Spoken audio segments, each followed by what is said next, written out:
رام کھولنے کی بیماری یا سر کی تکلیف کے باعث یوم النحر یعنی 10 ذی الحجہ سے قبل سر کے بال اتروانے اور احرام کھولنے پر فدیہ کے طور پر 3 روزے رکھنا ہوں گے، یا صدقہ 6 مسکینوں کا کھانا دینا ہوگا، یا ایک جانور بکری کی قربانی دینا ہوگی۔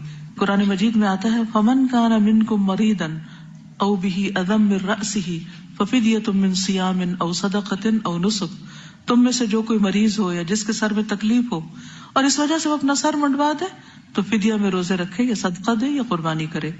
آپ صلی اللہ علیہ وسلم نے حضرت کعب بن عجرہ سے تکلیف کے باعث سر منڈوانے کے فدیے کے بارے میں پوچھا تو فرمایا کہ تم ایک بکری کی قربانی کی استطاعت رکھتے ہو کیا؟ انہوں نے عرض کیا نہیں۔ فرمایا تو پھر 3 روزے رکھ لو یا 6 مسکینوں کو کھانا کھلا دو، یا ہر مسکین کو ایک وقت کے کھانے کے عوض نصف سا یعنی 1.25 کلو گندم دے دو۔ ٹھیک ہے۔ طواف اور سعی میں سہولت کے لیے مریض ویل چیئر کا استعمال کر سکتا ہے۔ ام سلمہ کہتی ہیں کہ میں نے رسول اللہ صلی اللہ علیہ وسلم کو حجۃ الوداع میں اپنی بیماری کا بتایا، میں نے کہا کہ میں پیدل طواف نہیں کر سکتی۔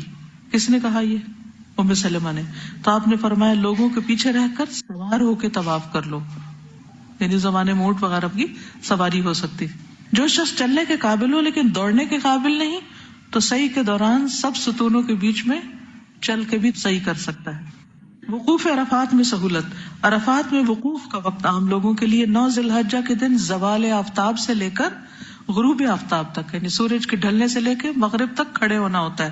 لیکن اگر کوئی شخص بیماری یا انتہائی مجبوری کی وجہ سے اس دوران پورا وقت وہاں نہ ٹھہر سکے، یعنی تھوڑی دیر بس کھڑا ہو جائے اور 10 ذی الحجہ کی طلوع فجر سے پہلے بھی عرفات میں پہنچ جائے تو اس کا حج ادا ہو جائے گا، لیکن وقوف مکمل نہ کر سکنے کی وجہ سے دم دینا ہوگا۔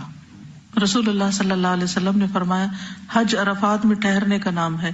جو شخص مزدلفہ کی رات یعنی 9 اور 10 کی درمیانی رات طلوع فجر سے پہلے میدان عرفات میں پہنچ گیا اس کا حج ہو گیا۔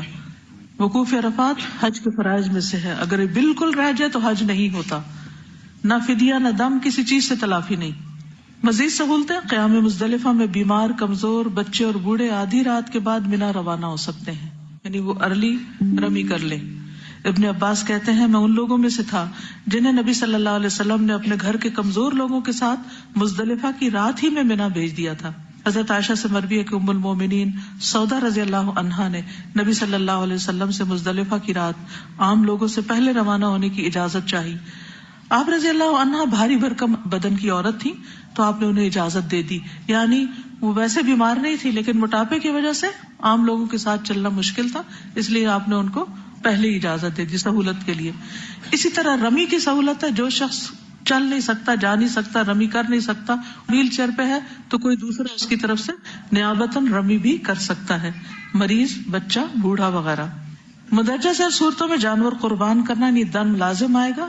نمبر 1، اگر حاجی بیماری کے باعث ایام تشریق کی راتیں مینا میں نہ گزار سکے، ہاسپٹل میں ہے مثلا اور وہ مینا میں نہیں مکہ میں ہے اور وہ جا ہی نہیں سکا، وہاں رہ ہی نہیں سکا تو وہ دم دے دے گا۔ رمی نہ کر سکے یا کوئی اور بھی اس کی طرف سے رمی نہ کرے، رمی رہ گئی تو پھر اس صورت میں کیا کرے؟ دم دے دے۔ وآخر دعوانا ان الحمدللہ رب العالمین۔ اللہ تعالی ہم سب کو ہر حال میں بہترین نماز کی توفیق عطا فرمائے۔ سبحانک اللہم وبحمدک، اشہد ان لا الہ الا انت، استغفرک واتوب الیک۔ السلام علیکم ورحمۃ اللہ وبرکاتہ۔ السلام علیکم ورحمۃ اللہ وبرکاتہ۔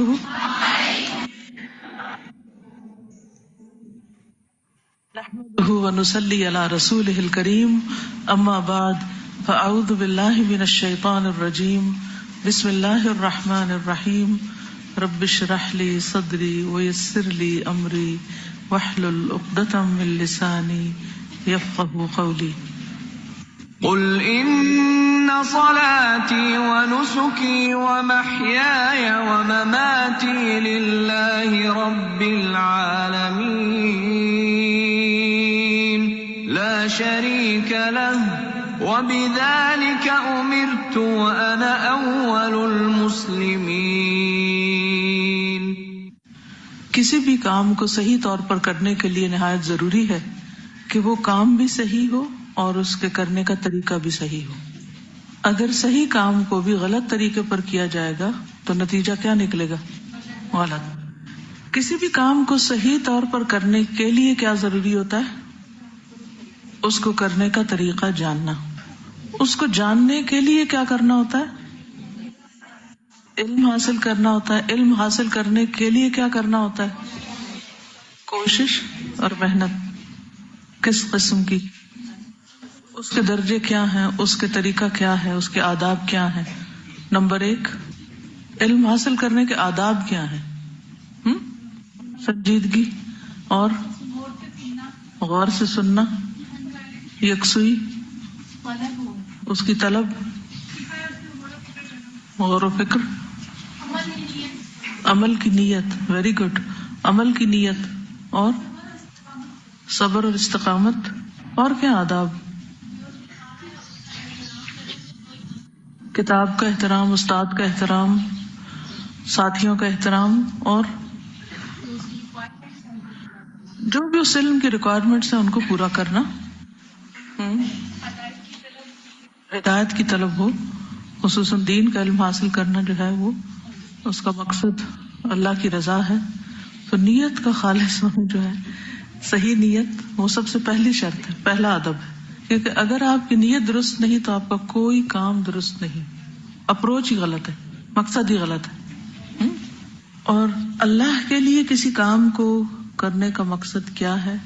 للہ رب العالمین کی شرائط کیا ہے؟ کہ پھر وہ واقعی وہ علم ہو جو اللہ کی طرف سے آیا ہے، ملاوٹ کے بغیر، خالص، اس کو لینے کی طلب ہو. مریض کے کچھ احکام عبادت آپ کو بتائے گئے تھے اور آپ سے یہ کہا گیا تھا کہ آپ نے گھر جا کر پوچھنا ہے کہ مریض کیسے نماز پڑھے. یاد رہا آپ کو؟ کیا کیا؟ کوئی شیئر کرے گا؟ کس نے جا کے دوسروں کو تیمم کرنا سکھایا؟ آپ نے؟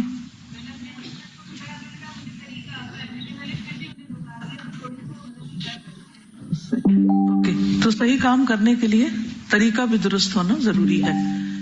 کسی نے پوچھا مریض کے احکام ہی سے متعلق سوال ہے. اچھا سوال ہے. اگر کوئی ایسا انسان ہو جو بچپن سے ہی نہ سن سکتا ہو نہ بول سکتا ہو لیکن بات سمجھ لیتا ہو اشاروں سے، ایسے انسان کو فرائض کی تعلیم کیسے دی جائے؟ کیا جواب ہوگا؟ اشاروں سے. جیسے آپ نے باقی چیزیں سکھائی جس میڈیم سے، میتھڈ سے، اسی سے دین بھی سکھائیں گے. ٹھیک ہے نا؟ تو الحمدللہ فہم القرآن جو ہے یہ اشاروں کی زبان سے پورا ریکارڈڈ موجود ہے، ویب سائٹ پہ ہے. تو جو قرآن مجید نہ سن سکتے ہوں، نہ پڑھ سکتے ہوں، تو وہ اشاروں سے سمجھ سکتے ہیں کہ قرآن کیا کہتا ہے. ٹھیک، ان کے لیے بھی انتظام کیا گیا. اسی طرح نابینا لوگوں کے لیے بھی ڈیزی ایک پروگرام ہے، اس کے ذریعے وہ قرآن مجید سیکھ سکتے ہیں، سن سکتے ہیں. ٹھیک ہے نا؟ اگر ہمیں یہ سمجھ آ جائے کہ قرآن کا سیکھنا، سمجھنا، دین کا سمجھنا اس سے بھی زیادہ ضروری ہے جس طرح کھانا پینا ضروری ہے، یعنی کھانے پینے سے بھی زیادہ بڑی ضرورت ہے، تو پھر ہم ہر طریقہ سوچ لیں گے. اللہ تعالیٰ ہمیں طریقے سکھا بھی دے گا. کسی نے سوال کیا ہے کہ انڈر آرمز اور انڈر لیگز کی صفائی کرنے کے بعد کیا غسل کرنا ضروری ہے؟ اگر پانی ناکافی ہو تو کیا کیا جائے؟ کیا کریں؟ یہ آپ جواب دیں. کیا کریں گے؟ کوئی آپ سے بھی یہ سوال پوچھ سکتا ہے تو کیا جواب دیں گے آپ؟ وہ کہہ رہی ہے اس کا نہانے سے کوئی تعلق نہیں. درست جواب ہے، یعنی اس کے بعد غسل واجب نہیں ہوتا. ٹھیک ہے، صرف انسان دھو لے اپنے آپ کو. اگر نہانے کی ضرورت ہے تو وہ الگ بات ہے، اس کے لیے آپ تیمم کریں گے. اگر ضرورت نہیں، یعنی آپ کے اوپر فرض نہیں ہے غسل، تو وہ صفائی کرنے سے اپنی غسل فرض نہیں ہوتا اور اس میں تیمم وغیرہ کی بھی ضرورت نہیں ہے. ٹھیک ہے، چلیے. اب مریض کے مزید کچھ احکامات ہیں اور وہ عبادت سے متعلق نہیں بلکہ اس کے پرہیز سے متعلق ہے. یعنی اسلام میں کسی بیماری کو کس طرح ڈیل کرنا چاہیے، بیمار ہونے کے بعد یا بیماری سے پہلے بھی ہمیں کیا کیا پریکاشنز لینے چاہیے. کیونکہ کہا جاتا ہے نا کہ پرہیز نصف علاج ہے، یعنی آدھا علاج تو پرہیز سے ہی ہو جاتا ہے. تو پرہیز کرنا ضروری ہے، لیکن کس چیز سے پرہیز کیا جائے اس میں بھی اعتدال ضروری ہے. حرام کو حلال نہ کیا جائے، حلال کو حرام نہ کیا جائے. وَلَا تَقُولُوا لِمَا تَصِفُ أَلْسِنَتُكُمْ هَذَا حَلَالٌ وَهَذَا حَرَامٌ. مت تم کہو جو تمہاری زبانیں کہتی رہتی ہیں کہ یہ حلال ہے اور یہ حرام ہے. پرہیز کا مطلب یہ بھی نہیں کہ انسان ہر چیز سے ہی پرہیز شروع کر دے اور جن چیزوں کو اللہ تعالیٰ نے حلال کیا ان کو حرام کر لے اپنے اوپر. اور اس کا یہ مطلب بھی نہیں کہ ہر چیز کو ہی انسان یہ سوچ کے کھانا شروع کر دے کہ اللہ نے پیدا کی اس لیے کھانا ضروری ہے. تو اس معاملے میں ہمارا دین ہمیں کیا سکھاتا ہے, کیا بتاتا ہے, آج چند باتیں اس حوالے سے پڑھیں گے. پرہیز علاج سے بہتر ہے. اس اصول پر غور کرتے ہوئے مندرجہ ذیل تجاویز پر عمل کرنا فائدہ مند ہوگا. نمبر 1, صحت کو نقصان دینے والی غذا سے پرہیز کرنا. ہر غذا ہر شخص کو سوٹ نہیں کرتی کیونکہ اللہ تعالیٰ نے مزاج مختلف بنائے. کسی کے مزاج میں ٹھنڈک ہوتی ہے, کسی کے مزاج میں گرمی ہوتی ہے, کسی کے مزاج معتدل ہوتا ہے. تو ہر انسان کو اس کے مطابق غذا فائدہ دیتی. یہ بات قدیم زمانے سے چلی آ رہی ہے, لیکن اب باقاعدہ اس پر ریسرچ بھی ہوئی ہے اور بلڈ گروپس کے اعتبار سے غذاؤں کا تعین کیا گیا. کیا آپ سب کو اپنا بلڈ گروپ پتا ہے؟ سب کو نہیں پتا. سب کو معلوم ہونا چاہیے. ویسے بھی معلوم ہونا چاہیے, خدا نہ خواستہ کسی ایمرجنسی کی صورت میں آپ کو پتا ہو یا آپ کے گھر والوں کو معلوم ہونا چاہیے کہ آپ کا کون سا بلڈ گروپ ہے اور آپ کو خون کس قسم کا دینا چاہیے. ٹھیک ہے نا. تو ایک بس چھوٹا سا ہی ٹیسٹ ہوتا ہے, وہ کروا لیں اور اپنا بلڈ گروپ معلوم کر لیں. دوسری بات یہ ہے کہ بلڈ گروپ کے اعتبار سے جو غذاؤں کی فہرستیں بنائی گئی ہیں وہ انٹرنیٹ پر بھی اویلیبل ہیں اور مختلف ڈاکٹرز وغیرہ بھی آپ کو تشخیص کر سکتے ہیں جو اس چیز کے ماہر ہوں. اس میں غذاؤں کی 3 کیٹیگریز کی گئی, جتنے بھی ویجیٹیبل ہیں, فروٹ ہیں, میٹس ہیں وغیرہ وغیرہ. اس میں کچھ غذائیں جو بینیفیشل ہیں کہ اس بلڈ گروپ کو بہت سوٹ کرتی ہیں, کچھ ایسی ہیں جو نیوٹرل ہیں, کھا لیں تب بھی ٹھیک ہے, نہ کھائیں تب بھی ٹھیک, کچھ ایسی ہیں جو ہارمفل ہیں. اور آپ اگر اپنے بلڈ گروپ کو سامنے رکھتے ہوئے ان غذاؤں کے نام پڑھیں تو آپ خود بھی کہیں گے کہ ہاں فلاں چیز کھانے کے بعد میری طبیعت کسل مند ہو جاتی ہے, یا ایسیڈیٹی شروع ہو جاتی ہے, یا جسم میں درد شروع ہو جاتی, الرجیز جو ہوتی ہیں. ٹھیک ہے. تو اگر بلڈ گروپ کے اعتبار سے آپ غذاؤں کی فہرست بنا لیں تو انشاءاللہ اس سے بھی آپ کو بہت فائدہ ہوگا. جس چیز کے بارے میں یہ پتا چل جائے کہ یہ ہارمفل ہے یا اس سے مرض میں اضافہ ہوتا ہے تو اس چیز سے بچنا لازم ہے. لا تقتلوا انفسکم, اپنے آپ کو قتل مت کرو. ہمارا جسم ہمارے پاس امانت ہے, اس کو نقصان نہیں دینا چاہیے. اور ہم سب سے زیادہ نقصان کس طرح دیتے ہیں جسمانی صحت کو؟ غلط غذا کے استعمال سے. تو کوشش کریں یہ جاننے کی کہ آپ کو کیا سوٹ کرتا اور کیا نہیں کرتا. اور یہ بھی یاد رکھیے کہ ایک فارمولا سب پہ نہیں چلتا, اسی لیے کسی صاحب علم کے پاس جانے کی ضرورت رہتی ہے علاج کے معاملے میں بھی. یعنی ہر شخص طبیب نہیں ہوتا اور صرف چند طب کی کتابیں پڑھ کے یا طب نبوی کی یا کچھ اور کتابیں پڑھ کے ہر ایک کا علاج نہیں کر سکتا. ہاں اپنے مزاج کو سمجھنے کے لیے آپ پڑھتے رہیں, لیکن اگر آپ کسی اور کا علاج کرنا چاہتے ہیں تو مطلوبہ علم حاصل کر لیں یا تجربہ حاصل کر لیں. مثلا ایک چیز جس کو ہم گرم کہتے ہیں کہ یہ ٹھیک نہیں, تو اس کے لیے اس کو جنرلائز نہیں کریں کہ وہ سبھی کے لیے ٹھیک نہیں. کچھ لوگوں کو وہ چیز بہت سوٹ بھی کرتی, ٹھیک ہے نا, کیونکہ اللہ سبحانہ و تعالیٰ نے غذا کے اندر ہی علاج بھی رکھا ہے. یعنی غذا صرف ہماری بھوک مٹانے کے لیے نہیں ہے, صرف انرجی دینے کے لیے نہیں ہے, بلکہ اس کے ساتھ ساتھ ہمارا علاج بھی ہے. تو جب آپ کبھی بیمار ہوں اور کچھ کھانے لگے اور سمجھ نہ آئے کہ کھانا چاہیے یا نہیں, تو دعا کر لیا کریں کہ اللہ تعالیٰ اس کو میرے لیے غذا اور دوا دونوں ہی بنا دے. ٹھیک ہے. تو کوئی بھی فوڈ آپ کے لیے غذا بھی ہے اور علاج بھی ہے. فائدہ ہوا نا اس کو,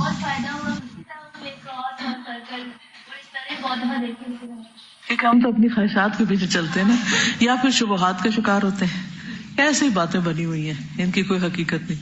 پھر جب زندگی کا ایک وقت آتا ہے جب ہمارا جسم جو بہت زیادہ اس میں ٹاکسنز ہو جاتے ہیں, وہ غلط غذا کھا کھا کے جب وہ اپنے اثرات چھوڑنے لگتا ہے تو پھر ہم کہتے ہیں اچھا چلو پرہیزی کر لیتے ہیں. تو پہلے سے اگر کر لیں تو زیادہ بہتر ہے. ٹھیک ہے. تو اگر میں آپ سب کو یہ ہوم ورک دے دوں کہ اپنا بلڈ گروپ جانیں اور اس علم کو مزید تھوڑا سا حاصل کریں تو اٹس انٹرسٹنگ اور اس سے فائدہ ہوتا ہے. پہلی بات یا پہلا اصول کلیہ قاعدہ یہ ہے کہ صحت کو نقصان دینے والی غذا سے پرہیز کریں. محمود بن لبید رضی اللہ عنہ سے مروی ہے کہ رسول اللہ صلی اللہ علیہ وسلم نے فرمایا, اللہ تعالیٰ اپنے بندے کو جس سے وہ محبت کرتا ہو دنیا سے اسی طرح بچاتا ہے جیسے تم لوگ اپنے مریض کو کھانے پینے سے بچاتے, اور کھانے کی صورت میں تمہیں اس کی طبیعت خراب ہونے کا اندیشہ ہوتا ہے. اچھا, کچھ چیزوں کی الرجی تو بہت معمولی ہوتی ہے لیکن کچھ بہت سویئر بھی ہوتی ہے. تو اس کا بھی آپ کو پتا ہونا چاہیے، اور جس سے ایک دفعہ نقصان ہو جائے دوبارہ اس راستے پہ نہ جائیں۔ رسول اللہ صلی اللہ علیہ وسلم نے فرمایا جب اللہ تعالیٰ کسی بندے سے محبت کرتے ہیں تو اسے دنیا سے اس طرح روکتے ہیں جس طرح تم میں سے کوئی اپنے مریض کو پانی سے روکتا ہے۔ بعض بیماریوں میں پانی پینا نقصان دہ ہوتا ہے، کسی کو معلوم ہے؟ معلوم ہے آپ کو یہ بات؟ کچھ عرصے سے ایک میل اور ایک ٹوٹکا ایسا ہر ایک کو سرکولیٹ کیا جاتا ہے جس میں پانی پینے کے فوائد بتائے جاتے ہیں، اور کہا جاتا ہے کہ 6 گلاس اور 8 گلاس اور 1.5 لیٹر اور اتنا پانی تو سویرے پی لیں اور پھر اتنا پیئیں اور اتنا پیئیں۔ یہ نسخہ بھی سب کو سوٹ نہیں کرتا، کیونکہ کچھ بیماریوں میں زیادہ پانی پینا نقصان دہ ہے۔ کچھ ہے اندازہ آپ کو وہ کون سی بیماری ہو سکتی؟ کڈنی ریلیٹڈ، کیونکہ بعض لوگوں کی کڈنیز ویک ہوتی ہیں، پوری طرح فنکشن نہیں کرتی۔ جب آپ ایکسٹرا پانی پی جاتے ہیں تو ان کو کام کرنے میں دقت پیش آتی ہے اور وہ نقصان دہ ہوتی۔ کچھ بیماری ایسی تھی جس میں صرف سپ پانی دیا جاتا ہے، بعض اوقات مریض کو پانی دیا بھی نہیں جاتا، صرف ٹھنڈی برف کو لے کے اس کو کہا جاتا ہے کہ اپنے زبان پہ لگا لیں، کہ پانی نقصان دہ ہے اس کے لیے۔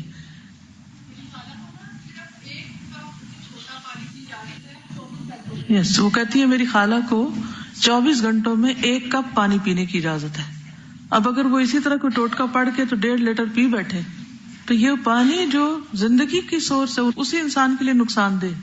تو یہ ٹھیک ہے، یہ ایکسٹریم کیسز میں ہوتا ہے، لیکن ویسے بھی ہر چیز کے اندر اعتدال ضروری ہے۔ کچھ عرصے تک تو یہ تھراپیز آپ کو کام دیں گی، کچھ عرصے کے بعد پھر وہ آپ کے لیے الٹا مشکل کا سبب بنے گی۔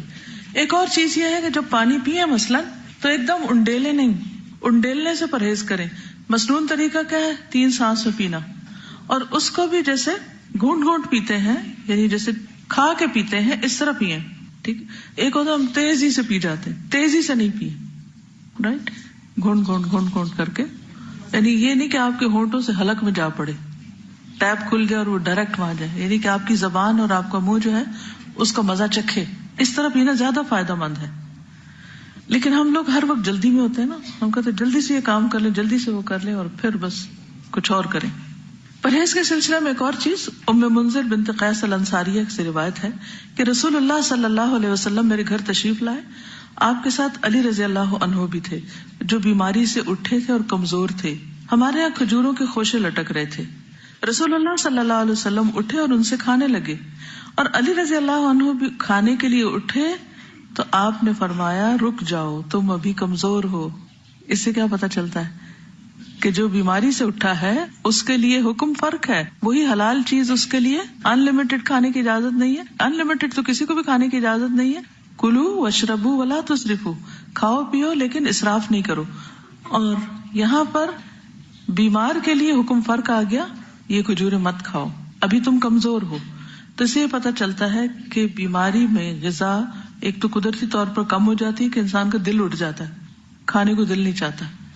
پھر یہ کہ اگر بیماری ختم ہو گئی ہے اور کھانے کو اب دل چاہتا ہے تو بھی ایک دم کثرت نہ ہو، کھانے کی زیادتی نہ ہو، افراط نہ ہو، بلکہ تھوڑا تھوڑا کر کے کھائے۔ چنانچہ علی رضی اللہ عنہ کھانے سے رکے رہے۔ ام منذر کہتی ہیں کہ میں نے جو اور چقندر پکائے اور آپ کی خدمت میں پیش کیے تو رسول اللہ صلی اللہ علیہ وسلم نے فرمایا علی یہ لے لو، یہ تمہارے لیے مفید ہے۔ تو اس حدیث سے یہ ثابت ہوتا ہے کہ ہر ایک کو ہر غذا سوٹ نہیں کرتی، ہر ایک کے لیے ہر کھانا درست نہیں۔ تو اپنی طبیعت، اپنے مزاج اور اپنے حالات اور ضرورت کے مطابق کھائیے، ٹھیک ہے؟ ہو سکتا ہے کہ ایک چیز جو آپ کی بہن کھا رہی ہو اور اس کو بہت فائدہ ہو اور وہ اس کے بہت سے فائدے بتا رہی ہو اور بہت اس کی تعریف کر رہی ہو، اور آپ کہیں اچھا تمہیں اس سے فائدہ ہو اور میں بھی کر کے دیکھتی ہوں۔ ہو سکتا ہے آپ کے لیے وہ بالکل ہی الٹ ہو، ٹھیک ہے نا؟ تو بے سوچے سمجھے نسخے نہیں آزمائیں۔ جی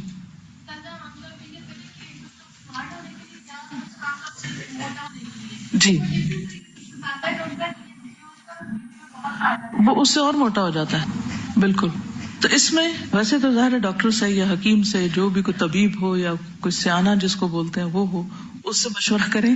لیکن یہ جو بلڈ گروپ کا میں آپ کو بتا رہی ہوں، یہ بہت ہی مفید، کارآمد، آزمودہ چیز ہے کہ ایٹ لیسٹ غذاؤں میں اپنے اوپر ان چیزوں کی کمی کر لیں جو آپ کے بلڈ گروپ کے حساب سے فائدہ مند نہیں، ٹھیک ہے؟ کیونکہ بہت طویل تجربے کے بعد یہ ریسرچ بھی سامنے آئی ہے۔ صہیب فرماتے ہیں کہ میں نبی صلی اللہ علیہ وسلم کی خدمت میں حاضر ہوا، آپ کے سامنے روٹی اور خشک کھجور تھی، روٹی اور خشک کھجور جیسے چھوارے ہوتے ہیں. نبی صلی اللہ علیہ وسلم نے فرمایا قریب ہو جاؤ اور کھاؤ. میں خشک کھجوریں کھانے لگا تو نبی صلی اللہ علیہ وسلم نے فرمایا تم خشک کھجوریں کھا رہے ہو حالانکہ تمہاری آنکھ دکھ رہی ہے. یعنی اس مرض میں خشک کھجور ٹھیک نہیں. میں نے عرض کیا کہ میں دوسری طرف سے چبا رہا ہوں, جو آنکھ دکھ رہی ہے اس کی طرف سے نہیں. اس جواب پر رسول اللہ صلی اللہ علیہ وسلم مسکرا دیے. کھانے کے لیے ہم سب کوئی نہ کوئی ریزن تلاش کر لیتے ہیں, ٹھیک ہے نا. اس سے کیا پتا چلتا ہے؟ پرہیز کی بات سمجھ آتی ہے نا. بیماری میں خاص طور پر پرہیز, جو چیز نقصان دہ ہو وہ نہ استعمال کی جائے. نبی صلی اللہ علیہ وسلم کے پاس تو جو بھی علم تھا وہ وحی کے ذریعے تھا, ٹھیک ہے, تو اس لیے ان چیزوں کو تو ہم ایز اٹ از لے سکتے ہیں. پھر بلا وجہ کی دوائیوں سے پرہیز. کچھ لوگوں کو دوائیاں کھانے کا شوق ہوتا ہے, تسکین ہوتی ہے ان کو دوا کھا کے. اچھا, کچھ بچوں میں بھی یہ مزاج پایا جاتا ہے کہ وہ بڑے شوق سے دوا کھاتے ہیں, جہاں کہیں کوئی دوا دیکھتے ہیں وہ کھانے کے لیے مانگتے ہیں, کیونکہ اب کئی طرح کے فلیور بھی شامل کر دیے گئے دواؤں میں. کوئی وہ سیرپ پی جائیں گے, کوئی گولیاں کھا جائیں گے, تو اکثر یہ مسئلے رہتے ہیں چھوٹے بچوں کے ساتھ. کچھ بچے ان کو بہت مشکل ہوتی ہے دوا پلانے میں, وہ نہیں پیتے, ان کے بھی مزاج فرق ہوتے ہیں. تو چھوٹی چھوٹی تکلیف میں فوراً دوا نہیں لینی چاہیے. پہلی چیز یہ ہے کہ غذا سے علاج کریں, پرہیز سے کام لیں, اور اگر نہیں علاج ہو رہا, نہیں تکلیف ٹھیک ہو رہی تو دوا لیں, اور وہ بھی ضرورت کی لیں, اور کثرت سے پرہیز کریں. جی, ایک بار میں گئی تھی کسی چائلڈ اسپیشلسٹ کے پاس, تو وہاں پہ انہوں نے مختلف جگہ پہ کچھ لکھ کر لگایا ہوا تھا. اس میں سے ایک چیز یہ تھی کہ ہر دوا زہر ہے یا عنقریب زہر بن جائے گی. اس نے مجھے بہت فائدہ دیا کہ بلا وجہ جو سر درد ہوا تو دوا کھا لی, اور چھوٹی چھوٹی چیزوں پہ ہم کھاتے رہتے ہیں. لکھ لیں اس کو, کیونکہ میں نے ایک ڈاکٹر سے پوچھا, انہوں نے مجھے کوئی دوا ریکمینڈ کی, تو میں نے کہا اس کے کوئی سائیڈ افیکٹس نہیں. وہ کہنے لگے ٹو بی ویری آنےسٹ, ہر دوا کے سائیڈ افیکٹس ہیں. یعنی کوئی اگر یہ کہے بھی نا کہ اس کے کوئی سائیڈ افیکٹس نہیں, تو یہ ماننے کی بات نہیں. ہر دوا کے, کیونکہ دوا ہے نا, اور خصوصاً ہماری دوائیاں جو بنتی ہیں سب اسٹینڈرڈ بھی ہوتی ہیں, اور اس کے علاوہ جو کیمیکلز اس میں ہوتے ہیں اور جو پروسیسڈ ہوتی ہیں بہت زیادہ. ایک تو ہوتا نا کہ کوئی جڑی بوٹیاں ہیں یا کوئی غذا ہی سے ملتی جلتی دوائیں, اور ایک یہ ہے کہ ان کو اتنے پروسیسز سے گزارا جاتا ہے اور اس میں کلر شامل کر لیے جاتے ہیں کہ ان کے سائیڈ افیکٹس ہوتے ہی ہوتے ہیں. ٹھیک ہے, تو ہر دوا زہر ہے یا عنقریب زہر بن جائے گی, کیونکہ جب اس کی کثرت ہو جائے گی, زیادہ وہ آپ کے جسم میں اس کی کوانٹٹی ہو جائے گی, تو وہ زہر بن ہی جائے گی. ہر دوائی کے ساتھ ایک لٹریچر ہوتا ہے نا اس کی ڈبی میں, وہ ضرور پڑھ لیا کریں, کیونکہ ایک دوا کے اس لٹریچر میں لکھا ہوا تھا کہ اچانک یہ دوائی چھوڑنے سے جو دوائی کھانے والا ہے وہ خودکشی کر سکتا ہے. اللہ اکبر. یعنی جب دوا چھوڑے بھی تو اسٹیپ بائی اسٹیپ چھوڑے, ایک دم نہیں چھوڑے. جی آپ بولیے. حضرت عائشہ بیان کرتی ہیں کہ بعض اوقات رسول اللہ صلی اللہ علیہ وسلم کو کوکھ میں درد ہوتا اور بہت شدید ہو جاتا. ایک دن رسول اللہ صلی اللہ علیہ وسلم کو یہ درد شروع ہوا اور اتنا شدید ہوا کہ آپ پر بے ہوشی طاری ہو گئی. ہمیں اندیشہ ستانے لگا, لوگ بھی خوف زدہ ہو گئے, اور ہمارے خیال کے مطابق آپ کو ذات الجم کی شکایت تھی, نمونیا جس کو بولتے ہیں. چنانچہ ہم نے رسول اللہ صلی اللہ علیہ وسلم کے منہ میں دوا ٹپکا دی, جس سے آپ کی وہ کیفیت ختم ہوئی, طبیعت کچھ سنبھلی, تو آپ کو اندازہ ہو گیا کہ آپ کے منہ میں دوا ڈالی گئی ہے. آپ نے اس کا اثر محسوس کیا. آپ نے فرمایا تمہارا خیال یہ ہے کہ اللہ عز و جل نے مجھ پر اس بیماری کو مسلط کیا, حالانکہ اللہ اسے مجھ پر کبھی بھی مسلط نہیں کرے گا. اس ذات کی قسم جس کے ہاتھ میں میری جان ہے, گھر میں میرے چچا کے علاوہ کوئی آدمی ایسا نہ رہے جس کے منہ میں دوائی نہ ڈالی جائے. یعنی ان سب نے مل کے میرے منہ میں ڈالی ہے, اب ان کے منہ میں بھی ڈالی جائے. یعنی حتیٰ کہ کوئی شخص بے ہوش ہو یا بعض امراض ایسے ہیں کہ اس میں دوا دینے سے پہلے اس سے پوچھ لینا چاہیے. اس لیے بہت سے ڈاکٹر سائن لیتے ہیں کہ آپ راضی ہیں اس پر. خصوصاً سرجریز میں تو آپ دیکھیں کہ سگنیچر کرنے پڑتے ہیں, اور ڈسکلیمرز ہوتے ہیں کہ ہم ذمہ دار نہیں ہیں, ٹھیک ہے ہم آپ کی مدد کرنا چاہتے ہیں, لیکن اگر کچھ ہو گیا تو آپ خود ہی ذمہ دار ہیں. یہ پہلا پوائنٹ کیا ہے؟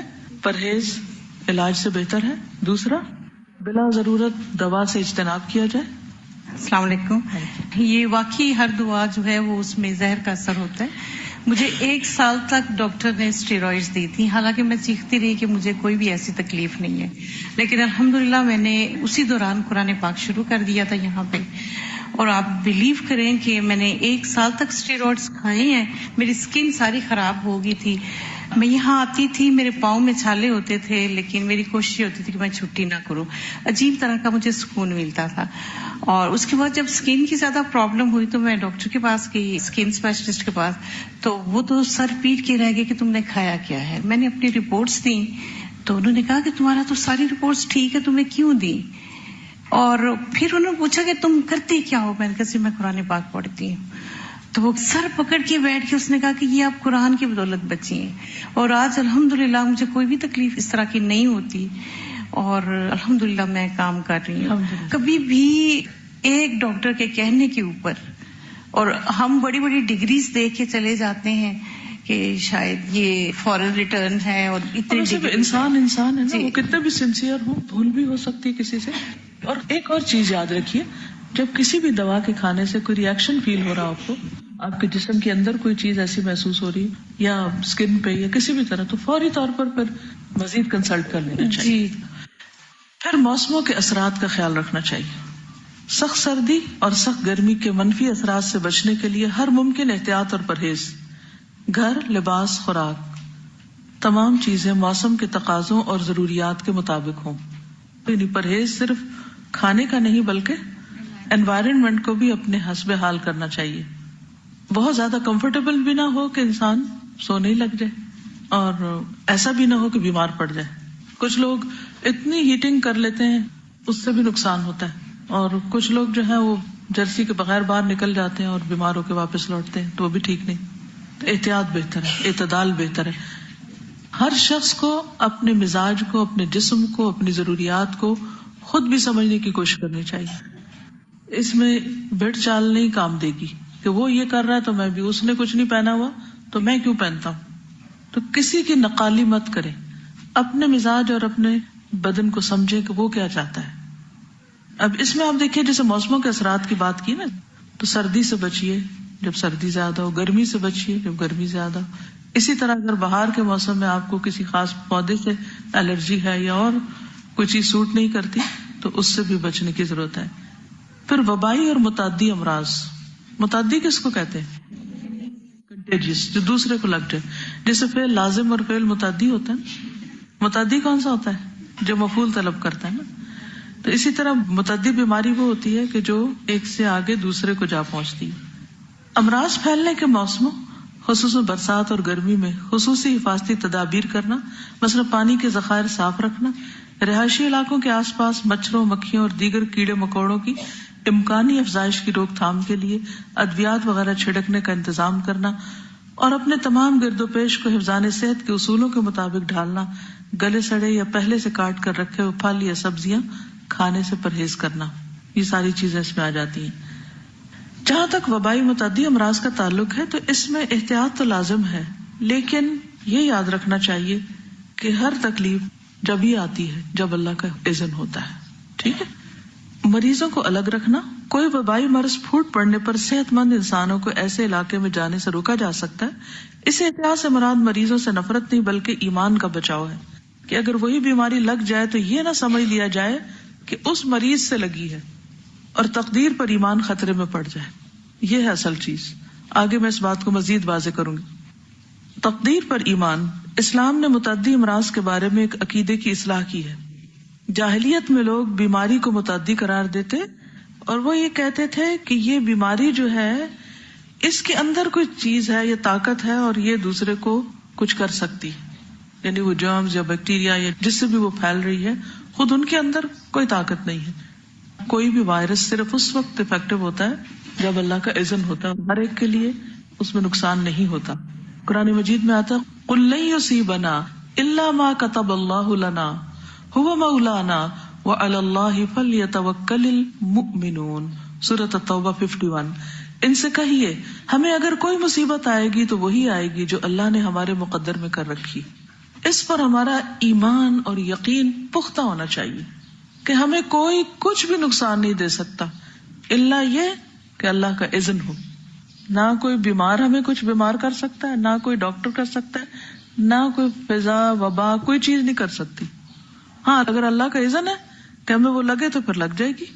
تو کسی کو دیکھ کے نفرت نہ کریں، کسی کو دیکھ کے خوف میں مبتلا نہ ہو کہ اچھا میں نے بیمار کو دیکھ لیا اب تو یہ مجھے بھی لگ گئی رہے گا. نہیں, کچھ بھی نہیں ہوگا جب تک اللہ نہ چاہے. حتیٰ کہ موت بھی نہیں آ سکتی جب تک کہ اللہ کا اذن نہ ہو. یہ چیز انسان کو بہادر بناتی, یہ چیز انسان کے اندر توکل کو مضبوط کرتی اور بلا وجہ کے خوف, اندیشے, ہم اور غم سے بچاتی. اس کی حفاظت کے لیے وہ دعا بھی سکھائی گئی ہے نا, الحمدللہ الذی عافانی. بالکل, یعنی جب انسان کسی بیمار کو دیکھے تو بس ایک دعا پڑھ لے, اللہ کا شکر ہے جس نے مجھے عافیت میں رکھا اس بیماری سے جس میں اس کو مبتلا کیا. ٹھیک ہے, تو جو شخص یہ پڑھے گا تو انشاءاللہ وہ اس سے محفوظ رہے گا. رسول اللہ صلی اللہ علیہ وسلم نے فرمایا, صحیح بخاری کی روایت ہے, لا عدوا, کوئی چھوٹ نہیں, کوئی بیماری متعدی نہیں. نبی صلی اللہ علیہ وسلم نے فرمایا, زمانہ جاہلیت کی 4 چیزیں ایسی ہیں جنہیں لوگ کبھی نہیں چھوڑیں گے. نمبر 1, حسب نسب میں آر دلانا. نمبر 2, میت پہ نوحہ کرنا. نمبر 3, بارش کو ستاروں سے منسوب کرنا. اور نمبر 4, بیماری کو متعدی سمجھنا. یہ لوگ اس سے باز نہیں آئیں گے, ان کے اندر سے یہ بات نہیں نکلے گی, وہ یہی سمجھتے رہیں گے کہ ایسا ہی ہوتا ہے. ایک اونٹ خارش زدہ ہوا اور اس نے 100 اونٹوں کو خارش میں مبتلا کر دیا, تو پہلے اونٹ کو خارش زدہ کس نے کیا؟ اللہ کے اذن سے خارش زدہ ہونا, پھر اس سے آگے پھیلا. لیکن جب تک اللہ نہ چاہے تو وہ آگے نہیں لگ سکتی بیماری. تو یہ نہیں کہنا چاہیے کہ اس نے مجھے بیمار کیا. جیسے ہم یہ نہیں کہتے نا کہ ڈاکٹر شفا دیتا ہے, ایسے ہی کیا نہیں کہنا چاہیے کہ اس نے بیمار کیا مجھے, یہ تم سے لگی ہے مجھے. اچھا, جب ہم یہ کہتے ہیں تو اس کا نقصان کیا ہوتا ہے؟ تو اپنے آپ کو مریض سمجھے اور ذرا تھوڑی دیر کے لیے سوچے, کہیے ذرا ایک دوسرے کو, کہیے, ایکٹیویٹی کیجیے تھوڑی سی. اب آپ بتائیے مجھے یہ جملہ کیسا ہے؟ اس میں شرک کی بو بھی آتی ہے اور جو ریلیشن شپ ہے اس میں بھی خرابی آتی ہے, بد اخلاقی بھی ہے. اچھا, اسی طرح یہ کہنا تم نے مجھے شفا دی, تمہاری وجہ سے شفا ملی مجھے, نہ کوئی فائدہ دے سکتا ہے اور نہ ہی کوئی نقصان دے سکتا ہے, سب کچھ اللہ کے اذن سے ہوتا ہے. یہ ایمان اور یقین کا حصہ ہونا چاہیے. اس کا مطلب یہ کہ اگر کسی سے بیماری نہیں لگتی تو پھر ہم اس کے گلے جا لگے, کیا کریں؟ احتیاط برتیں. کیوں احتیاط برتیں؟ کیونکہ یہ تدبیر میں سے ہے. اور توکل کس پہ رکھیں؟ اللہ پر. مثلاً آپ کو پتا ہے کہ دھوپ میں کھڑی ہوگی, یعنی کہ 40 ڈگری اگر ہے اس وقت ٹیمپریچر باہر, اور میں کھڑی ہوں گی تو مجھے سن برن ہوگا, تو ہم کہیں نہیں بالکل نہیں ہو سکتا مجھے. نہیں, آپ کو جہاں جہاں احتیاط کرنے کے لیے کہا گیا احتیاط آپ کریں گے, لیکن اگر پھر بھی یہ ہو جائے تو آپ کسی کو بلیم نہیں کریں گے, ٹھیک ہے, اپنے آپ کو ہی کریں گے. ابو ہریرہ رضی اللہ عنہ سے مروی ہے کہ رسول اللہ صلی اللہ علیہ وسلم نے 3 مرتبہ فرمایا, کوئی بھی چیز کسی بھی چیز کی طرف سے متعدی نہیں ہوتی.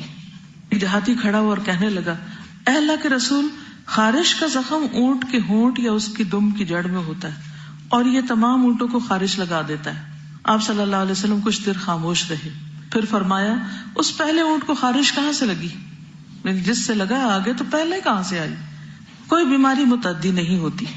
سفر کا مہینہ منحوس نہیں ہوتا, لا عدوى ولا طیرہ, اور نہ انسان کی روح الو بن کر اپنا قصاص طلب کرتی.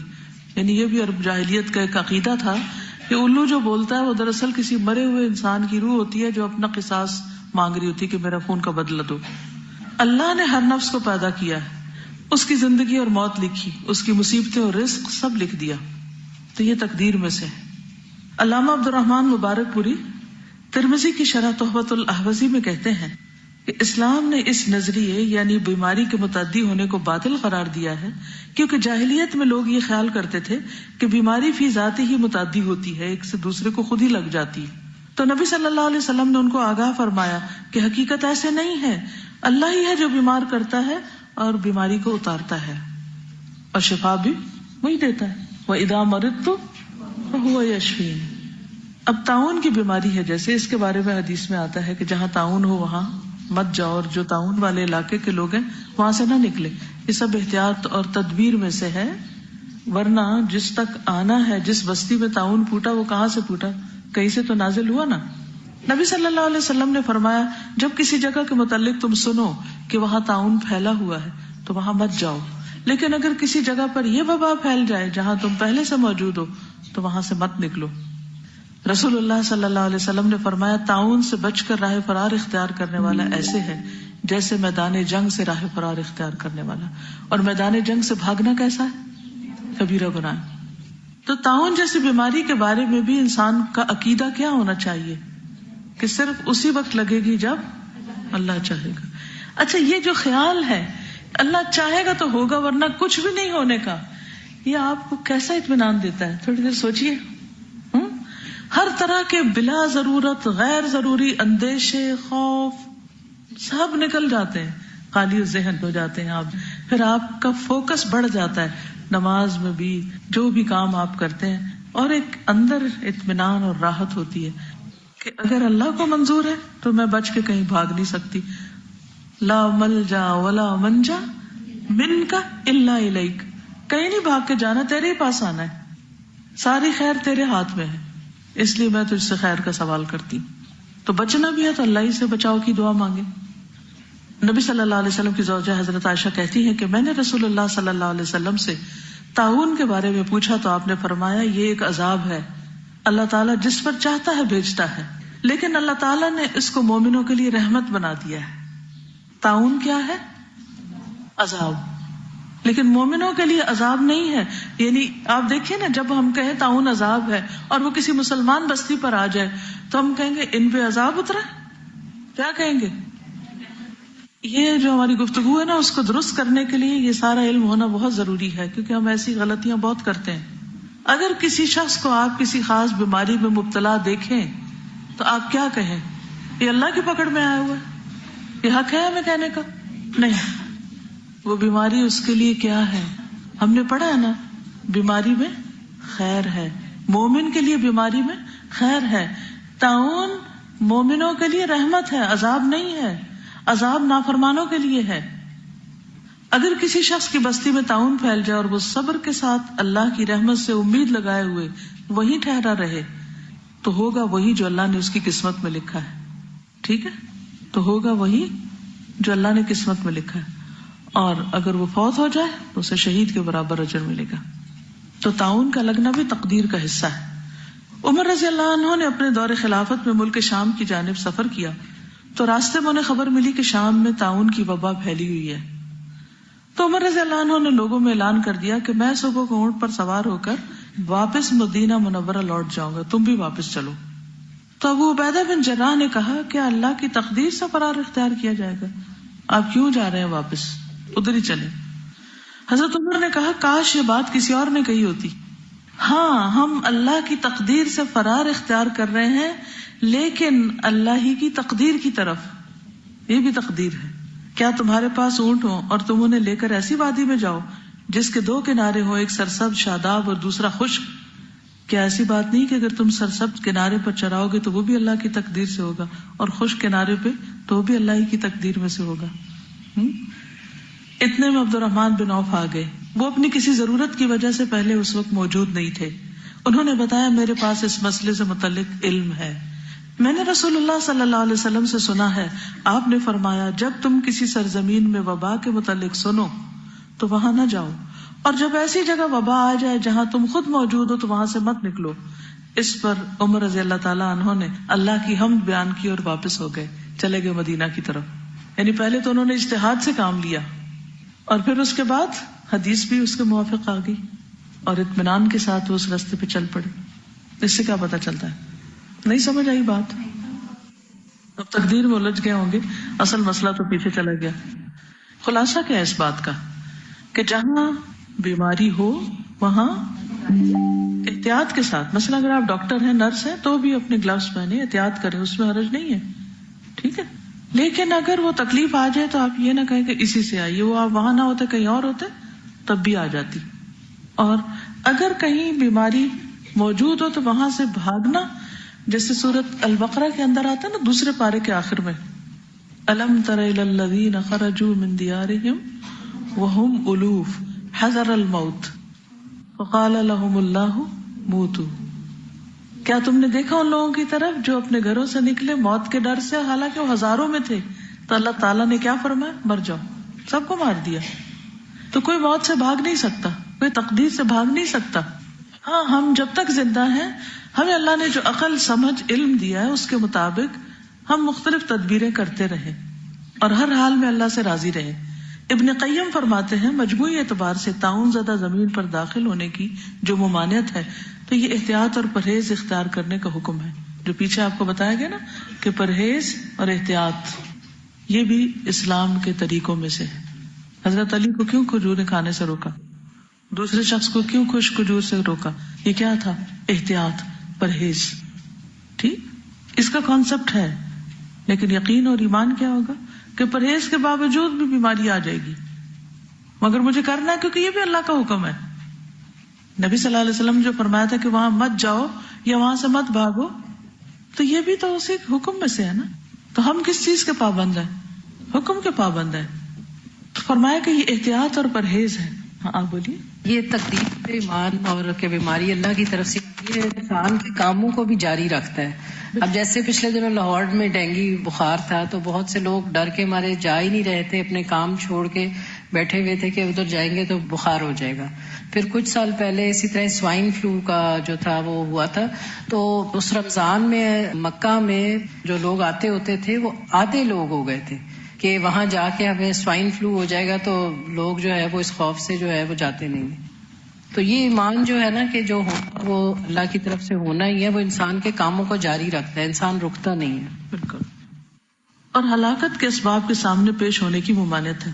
طاعون والے علاقے سے جو فرار نہ ہونے کا حکم دیا گیا تو یہ حکم توکل اختیار کرنے، اللہ کی تقدیر کے فیصلے کو تسلیم کرنے اور اپنے معاملات کو اللہ کے سپرد کرنے کا ہے.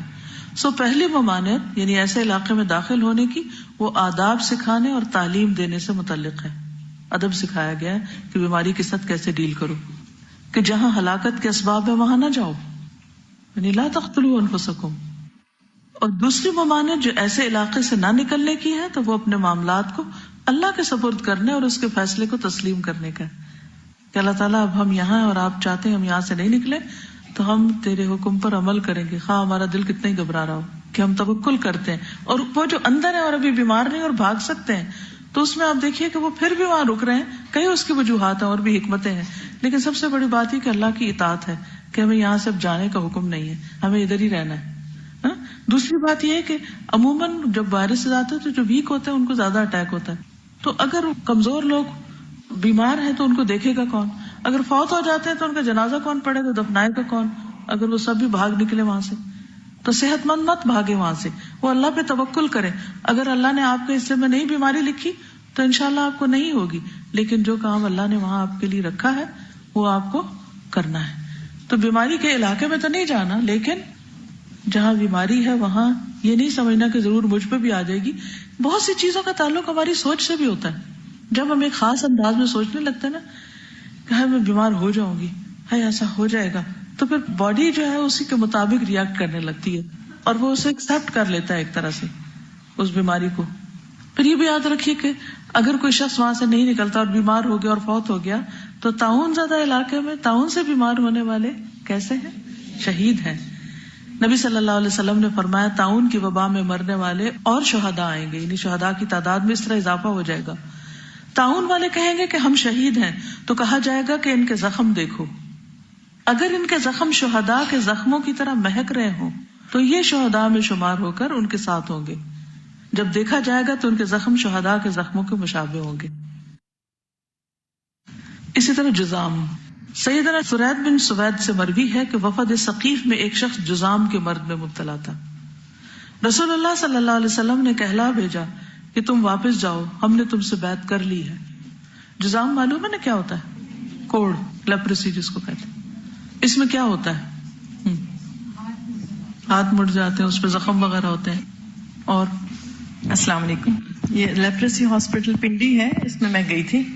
تو میرا بیٹا جو ڈاکٹر ہے وہ پہلے ادھر والنٹیئر کرتا رہا، جب بھی ابھی چھٹیوں میں آتا ہے ادھر جاتا ہے. اس کے بارے میں تھوڑا سا بتانا چاہتی ہوں. پنڈی کا ایریا گلاس فیکٹری کے پتہ نہیں کون سا علاقہ کہلاتا ہے، اور اگر آپ جائیں تو وہ کافی ٹوٹی ہوئی سڑکیں ہیں، لیکن جیسے ہی ہاسپٹل کے اندر جائیں ایسا لگتا ہے آپ کسی یو کے میں یا کسی ایسی جگہ آ گئے. بہت بڑا اور صاف ستھرا ہاسپٹل ہے. 2 جرمن لیڈی ڈاکٹرز ہیں جو اس کو رن کر رہی ہیں. وہاں جا کے جو میں نے دیکھا اور سیکھا، وہاں پر ایسے پیشنٹس ہیں، وہ بتا رہی تھی ڈاکٹرز کے یہاں کے لوگوں کا یہ حال ہے، حالانکہ مسلمانوں کا نہیں ایسا ہونا چاہیے. کہ وہ اپنے مریضوں کو داخل کرا کے ان کا نام بھی صحیح نہیں بتاتے، مطلب اپنا ایڈریس غلط لکھوا دیتے ہیں تاکہ ان سے رابطہ نہ کیا جائے. اور وہاں پر وہ پیشنٹس ہیں، وہ کہتے ہیں کہ پری پارٹیشن سے پہلے کا یہ ہاسپٹل ہے اور بہت پرانے پیشنٹس بھی ہیں، اور میں نے ان پیشنٹس کو دیکھا ہے جس کے مطلب جھڑ جاتا ہے نا جسم کی انگلیاں ڈی شیپ ہو جاتی ہیں بہت زیادہ. وہاں پہ جو ٹیکنیشین تھا سب سے پہلے میں اس کو ملی، جو ریسپشن پہ بندہ تھا اس کا بھی جیسے ناک بھی بالکل فلیٹ ہوا تھا اور چہرے سے مطلب بہت عجیب سی اس کی لک تھی، لیکن اتنا بااخلاق انسان تھا وہ، کیونکہ وہ لیپریسی کا پیشنٹ تھا. پھر جب وہ ٹھیک ہو گیا تو انہوں نے اس کو ٹریننگ دے کے اپنے ہی ہاسپٹل میں جاب دے دی. وہ کہتی ہیں کہ لوگ ان سے اتنی نفرت کرتے ہیں کہ ان کو ڈس اون کر دیتے ہیں، اور وہ جو کرسچنز ہیں وہ ان کو سپورٹ کر رہے ہیں. اور حیرت کی بات ہے کہ یہ مسلمانوں کا اخلاق ہونا چاہیے. پھر ٹیکنیشین تھا، اس کی 2-3 انگلیاں نہیں تھیں، اور اسی طرح اس کی ٹانگوں کی بھی ڈی شیپ تھا، تو وہ ایک سہارے سے چلتا تھا، لیکن اس کو ٹیکنیشین انہوں نے بنایا. جب وہ ٹھیک ہو گیا تو اس کو جاب دی.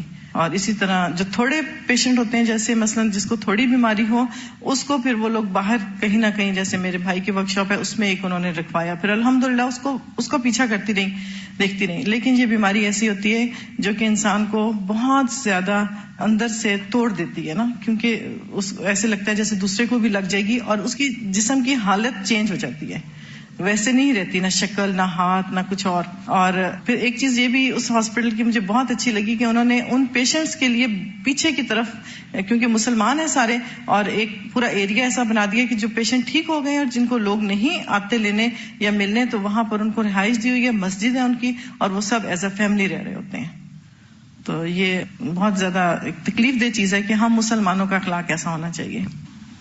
السلام علیکم. بیماری لگنے کے حوالے سے ایک میرے ساتھ واقع ہوا کہ ہماری ایک عزیزہ کی ڈیتھ ہو گئی. ان کو یرخان تھا، اور ان کی ڈیتھ پتہ نہیں کس وقت ہوئی تھی، ہمیں بہت دیر سے پتہ چلا، لیکن سارا دن گزر گیا، ان کو نہلانے کے لیے کوئی تیار نہیں تھا، کہ چونکہ ان کو ہیپاٹائٹس سی تھا شاید، تو یہ لگ جائے گا، تو کوئی ان کو نہلانے کے لیے نہیں آ رہا تھا.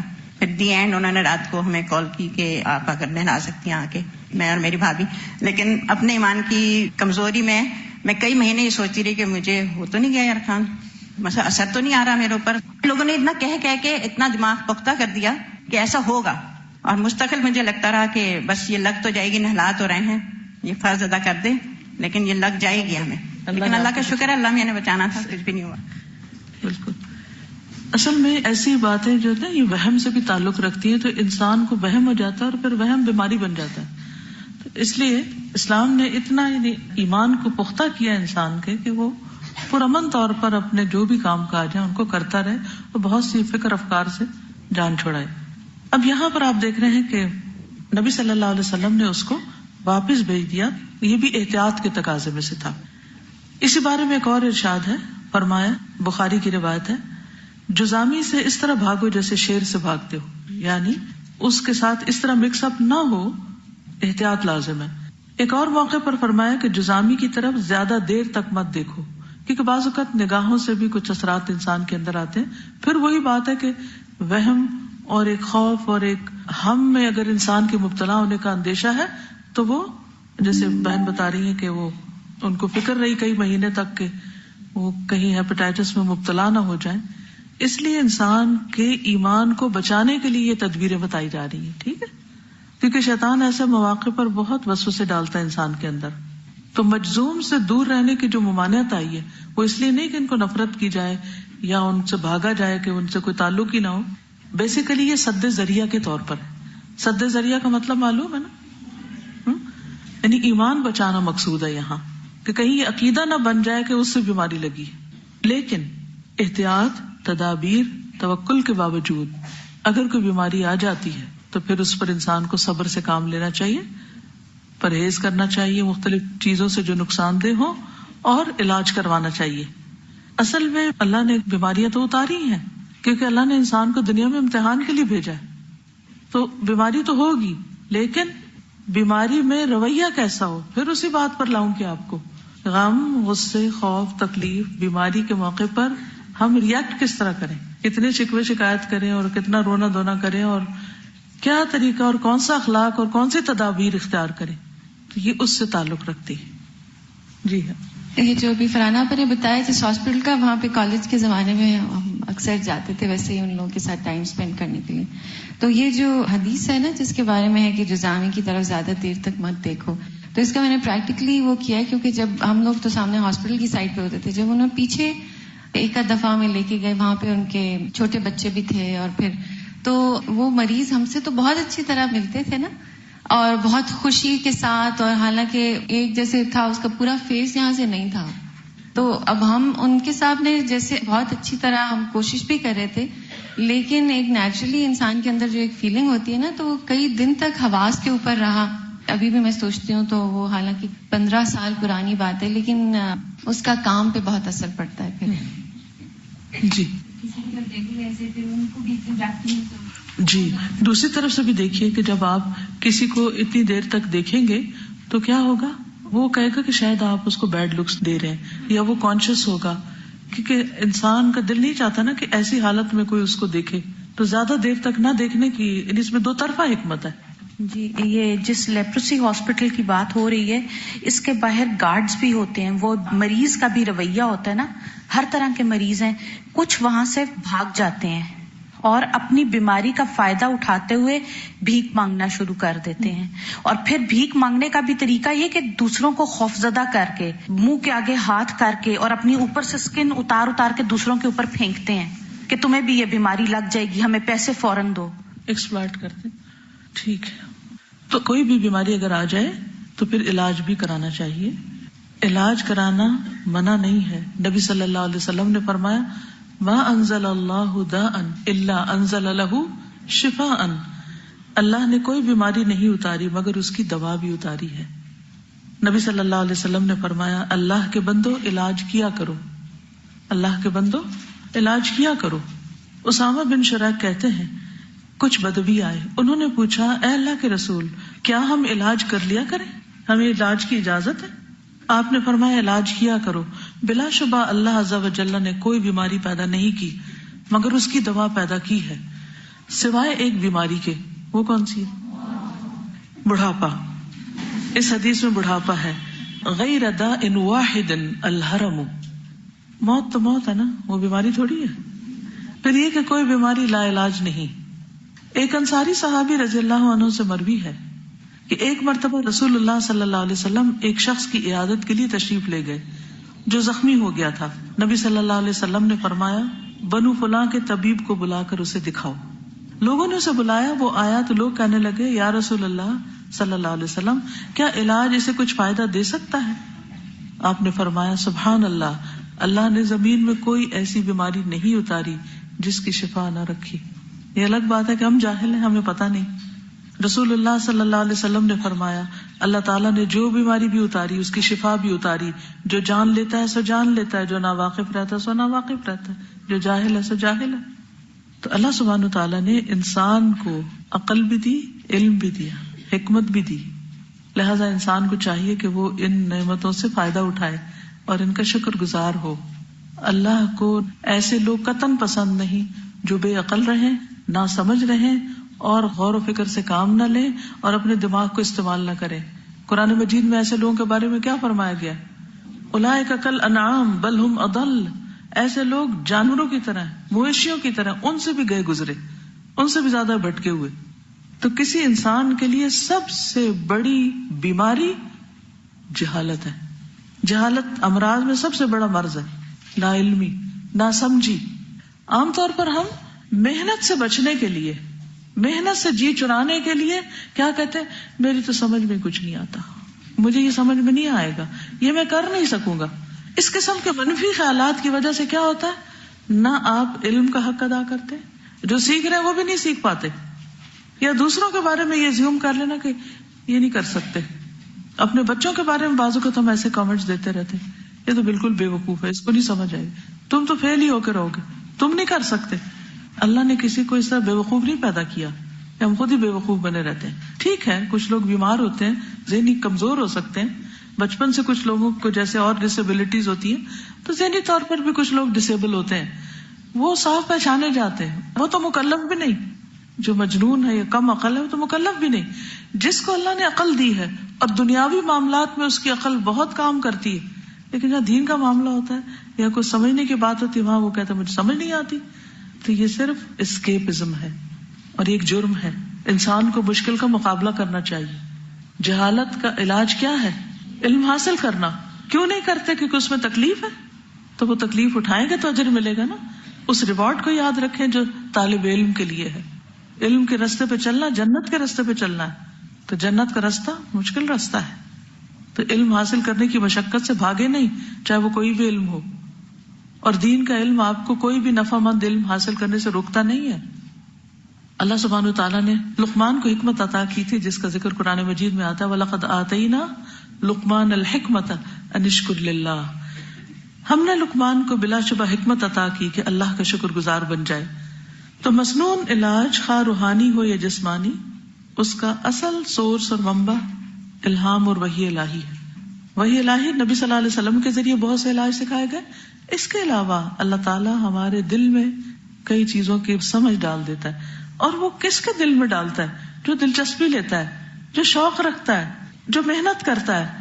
تو اللہ تعالیٰ اس طرف اس کی رہنمائی فرما دیتا ہے. یہ جتنی بھی انوینشنز ہوئی ہیں ان میں سے میجورٹی کیا ہے کہ اچانک وہ آئیڈیا اللہ نے دل میں ڈال دی. لیکن ایک عام انسان کے دل میں وہ کیوں نہیں آیا؟ وہ سائنٹسٹ کے دل میں کیوں ڈالا اللہ نے؟ کیونکہ محنت کر رہا تھا، وہ دن رات لگایا تھا اس میں.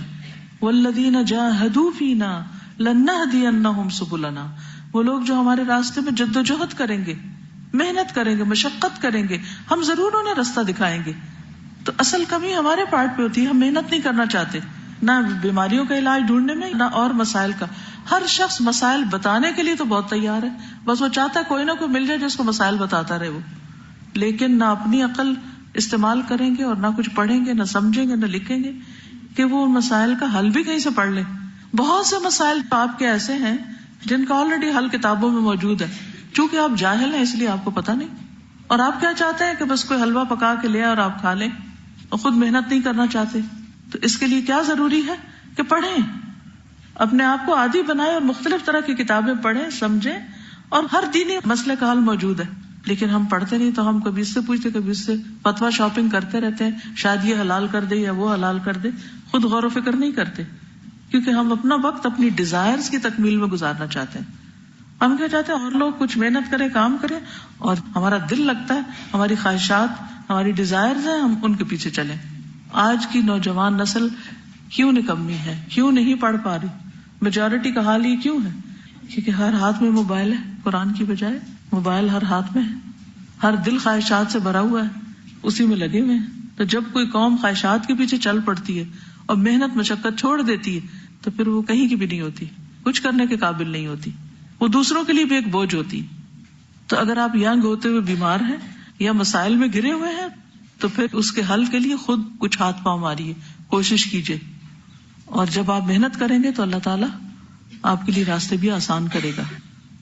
نبی صلی اللہ علیہ وسلم نے فرمایا ہر بیماری کے لیے دوا ہے.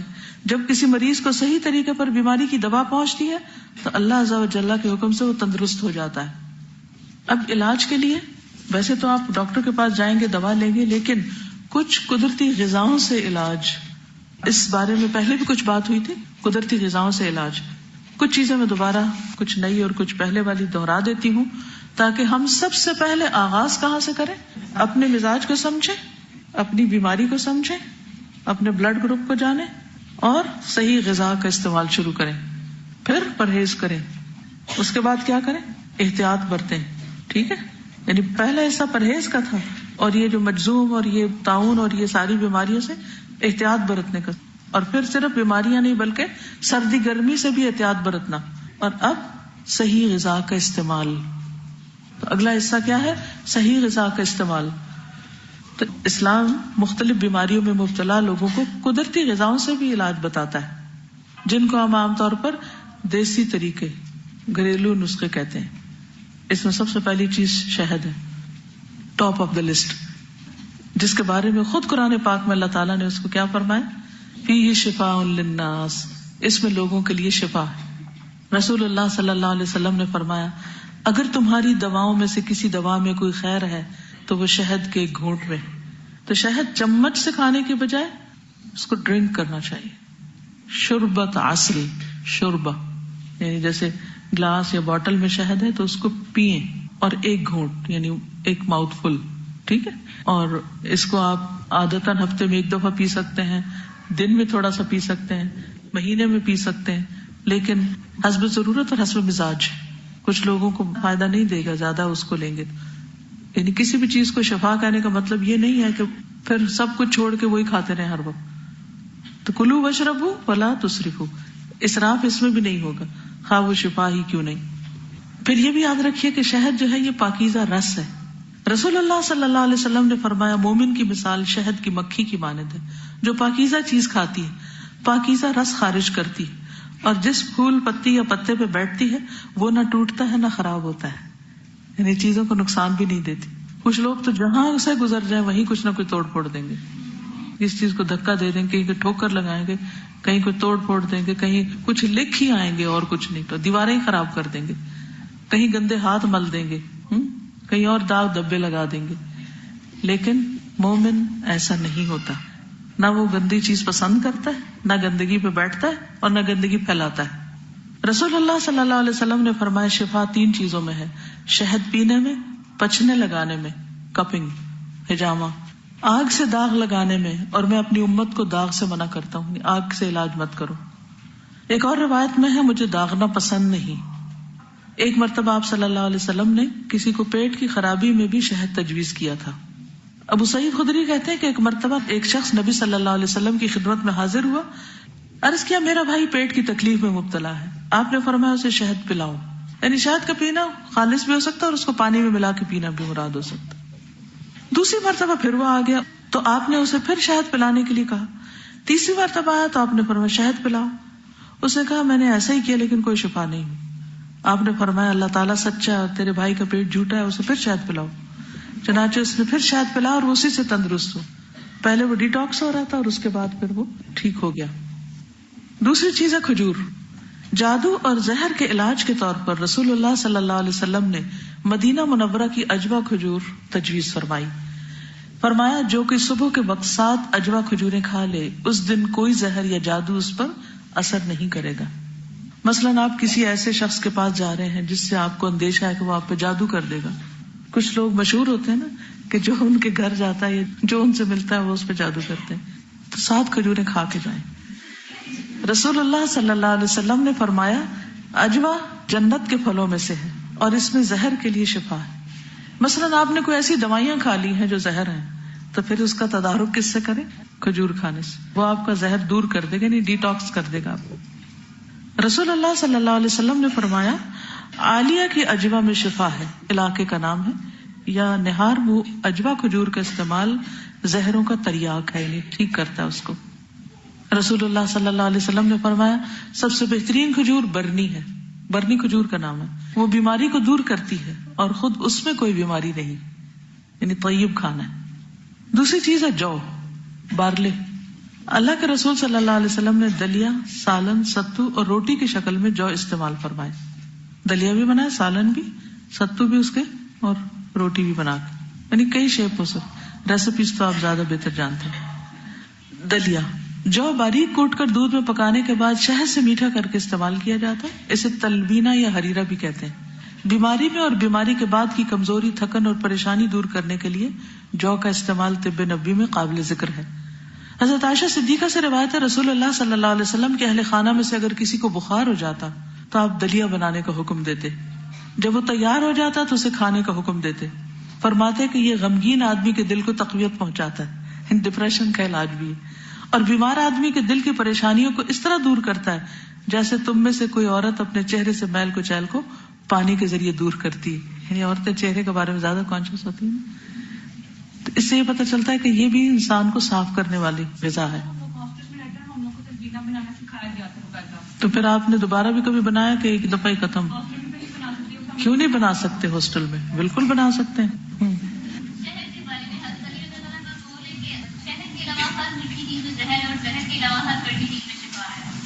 اچھا قول ہے. شہد کے علاوہ ہر میٹھی چیز میں زہر ہے اور زہر کے علاوہ ہر کڑوی چیز میں شفا ہے. یہ حکمت کی باتیں ہوتی ہیں نا جو اللہ تعالیٰ دلوں پہ القاء کر دیتا ہے. یؤتی الحکمت من یشاء ومن یؤت الحکمت فقد اوتی خیرا کثیرا. سیدہ عائشہ بیمار کے لیے تلبینہ کا حکم دیتی. دیکھیں تلبینہ بنانے میں دیر کتنی لگتی. آپ کہتے ہیں نا ہاسٹل میں نہیں بنا سکتے, مجھے پتا چلا آپ لوگ نوڈلز بناتے رہتے ہیں. تو جو نوڈل بنا سکتا ہے وہ دلیا بھی بنا سکتا ہے. آپ جو گھر سے بھون کے لے آئیں اور اس کو تھوڑے سا بوائلڈ واٹر میں تھوڑا سا ملا کے اوپر سے شہد تھوڑا ڈال کے کھا لیں, بہترین ناشتہ ہے. سیدہ عائشہ بیمار کے لیے تلبینہ کو حکم دیتی اور اس کے لیے بھی جسے کسی کے مرنے کا رنج ہوتا. یعنی حضرت عائشہ نبی صلی اللہ علیہ وسلم کی اس حدیث کے مطابق, اس تلقین کے مطابق کیا کرتی, جہاں فوتگی ہوتی وہاں یہ بنانے کا حکم دیتی اور کہتی تھی میں نے رسول اللہ صلی اللہ علیہ وسلم سے سنا ہے کہ تلبینہ بیمار کے دل کو تسکین دیتا ہے اور بعض رنج بھی کم کر دیتا ہے. تو جو لوگ ہوم سک ہو وہ تلبینہ کھانا شروع کریں. عروہ بن زبیر سے روایت ہے کہ ام المؤمنین سیدہ عائشہ کی عادت تھی کہ جب ان کے عزیزوں میں سے کسی کی وفات ہو جاتی, عورتیں جمع ہو جاتی, پھر چلی جاتی, مگر گھر والے اور خاص خاص عزیز رہ جاتے تو ان کے حکم سے, یعنی حضرت عائشہ کے حکم سے تلبینہ کی ایک ہانڈی پکائی جاتی, پھر سرید بنوا کر تلبینہ اس پر ڈلواتی اور عورتوں سے کہتی سکھاؤ, کیونکہ میں نے رسول اللہ صلی اللہ علیہ وسلم کو فرماتے ہوئے سنا ہے کہ تلبینہ سے بیمار کے دل کو تسکین ہوتی ہے اور اس کا غم کسی قدر ہلکا ہو جاتا ہے. تو سرید کیا ہوتا ہے؟ شوربے میں روٹی کے ٹکڑے ڈال کر پکانا, جسے اوگرا بھی کہتے ہیں. کسی کو پتا اوگرا کیا ہوتا ہے؟ وہ مٹی کے اندر کدو کا ایک اسپیشل قسم کا وہ بنا کے اس میں. اوکے, یہ کہتی ہے کہ مٹی کی ہانڈی میں اسپیشل قسم کا کدو بنتا ہے تو اوگرا کہلاتا ہے. دیکھیے پہلے ایسا ہوتا تھا کہ لوگ بچوں کا کھانا پھینکتے نہیں تھے. ہم تو بہت ماڈرن ہو گئے نا, تو کھانا ضائع کر دیتے. اچھا مثلا کچھ کمیونٹیز میں یہ ہوتا ہے کہ جیسے اگر رات کو چاول بچ جائیں تو وہ اگلے دن مرچ مسالہ لہسن نمک اور ڈال کے ان چاولوں کو بھون کے کھچڑی بنا لیتے ہیں, تو وہ پچھلے دن سے بھی زیادہ لذیذ ہو جاتے ہیں. ٹھیک ہے, یعنی چاولوں کی بھجیا سی بنا لیتے ہیں. اب آپ کے منہ میں پانی آ رہا ہے. اچھا اسی طرح کچھ لوگ اگر سالن بچ جائے اور روٹی بھی بچ جائے تو روٹی توڑ کے اس کے اندر ڈال کے پکا لیتے ہیں. اس کو اوگرا کہتے ہیں پنجابی میں, ٹھیک, اور عربی میں اس کو سرید کہتے ہیں. عربوں میں تو بہت مشہور ہے یہ کھانا.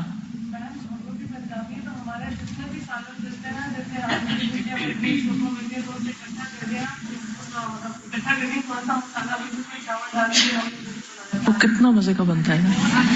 یس, یہاں تو سلو کوکر نہیں ہوتے نا, تو جب میں کینیڈا میں تھی تو سلو کوکر ہوتا تھا نا, تو میں تو پڑھنا بھی ہوتا تھا اور ساتھ تھوڑی بہت کوکنگ کا, تو ساتھ ہی اس میں ناپ کے پانی ناپ کے چاول رکھ کے بند کیے, اور اگر چاول بچ گئے تو سالن بچ گئے تو اس میں ڈال کے مزید پھر اس کو اور دم دے دیا, تو وہ پہلے سے بھی زیادہ فریش اور سافٹ اور ویل کوکڈ اور بہت انرجی دینے والا بن جاتا ہے.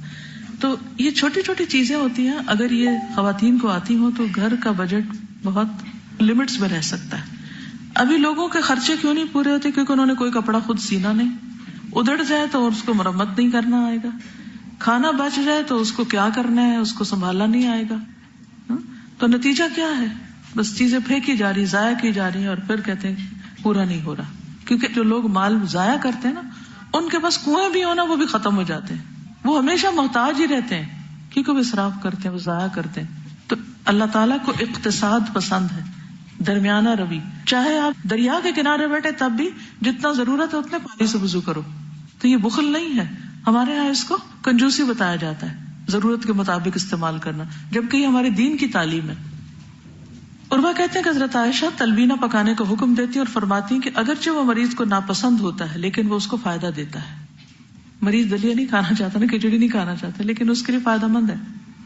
کلونجی, ابو ہریرہ رضی اللہ عنہ سے روایت ہے, انہوں نے رسول اللہ صلی اللہ علیہ وسلم کو فرماتے ہوئے سنا, سیاہ دانے میں یعنی کلونجی میں سام یعنی موت کے علاوہ ہر بیماری کا علاج ہے. رسول اللہ صلی اللہ علیہ وسلم نے فرمایا, کالے دانوں میں موت کے علاوہ ہر بیماری کا علاج ہے. خالد بن سعد نے بیان کیا کہ ہم باہر گئے ہوئے تھے اور ہمارے ساتھ غالب بن ابجر بھی تھے. وہ راستے میں بیمار پڑ گئے. ہم مدینہ واپس آئے, اس وقت وہ بیماری تھے. ابن ابی عتیق ان کی عادت کے لیے تشریف لائے اور ہم سے کہا کہ تم پر ان کالے دانوں کا استعمال لازم ہے. اس کے 5 یا 7 دانے لے کر پیس لو, پھر زیتون کے تیل میں ملا کر ناک کے اس طرف یعنی ایک طرف سے قطرہ قطرہ ٹپکاؤ. کیونکہ حضرت عائشہ نے مجھ سے بیان کیا ہے, انہوں نے نبی صلی اللہ علیہ وسلم کو فرماتے ہوئے سنا, یہ کلونجی ہر بیماری کی دوا ہے سوائے سام کے. میں نے پوچھا وہ کیا؟ فرمایا موت. یعنی کلونجی کا تیل یا کلونجی کو پیس کے اس میں تیل ملا کے اگر ناک میں ڈالا جائے تو میگرین اور بہت سے سر درد اور کئی اور بیماریوں کا علاج ہے، کیونکہ وہ بلاکیجز کھولتا ہے نا، تو اس سے انسان ٹھیک ہو جاتا ہے. اور ناک میں ڈالنے سے یہ ہوتا ہے کہ کڑوا ہوتا ہے، اور جو جن وغیرہ نکالتے ہیں وہ بھی ناک میں ڈالتے ہیں، یہ پھر آنکھوں سے بہت آنسو آتے ہیں.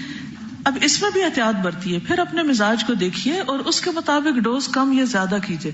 یہ نہ ہو کہ کھانے کا چمچ بھر کے کلونجی تیل پی لے روز، تو اس سے بیمار ہو سکتے ہیں. آب زمزم، نبی صلی اللہ علیہ وسلم نے فرمایا روئے زمین پر سب سے بہترین پانی زمزم ہے. یہ کھانے کا کھانا بیماری سے شفا ہے، تو اس کو بھی شفا کی نیت سے پئیں. بابرکت پانی، رسول اللہ صلی اللہ علیہ وسلم نے فرمایا یہ پانی بابرکت اور کھانے والے کا کھانا بھی ہے. زمزم میں نبی صلی اللہ علیہ وسلم کا لعاب بھی شامل ہے. ابن عباس کہتے ہیں ایک مرتبہ نبی صلی اللہ علیہ وسلم زمزم کے کنویں پہ تشریف لائے، ہم نے ڈول کھینچ کر پانی نکالا، نبی صلی اللہ علیہ وسلم نے اسے نوش فرمایا اور اس ڈول میں کلی کی، پھر ہم نے وہ ڈول زمزم کے کنویں میں واپس انڈیل دیا تاکہ سارے کے اندر شامل ہو جائے. پھر ابن عباس کہتے ہیں کہ ہم زمزم کو شبع یعنی سیر کرنے والا کہتے ہیں، یعنی اسے پی کے تسکین ہو جاتی ہے، تسلی ہو جاتی ہے، بھوک ختم ہو جاتی. اور ہم اپنے اہل و عیال کے لیے اس کو بہترین معاون پاتے تھے، یعنی ان کو سیٹسفائی کرنے کے لیے.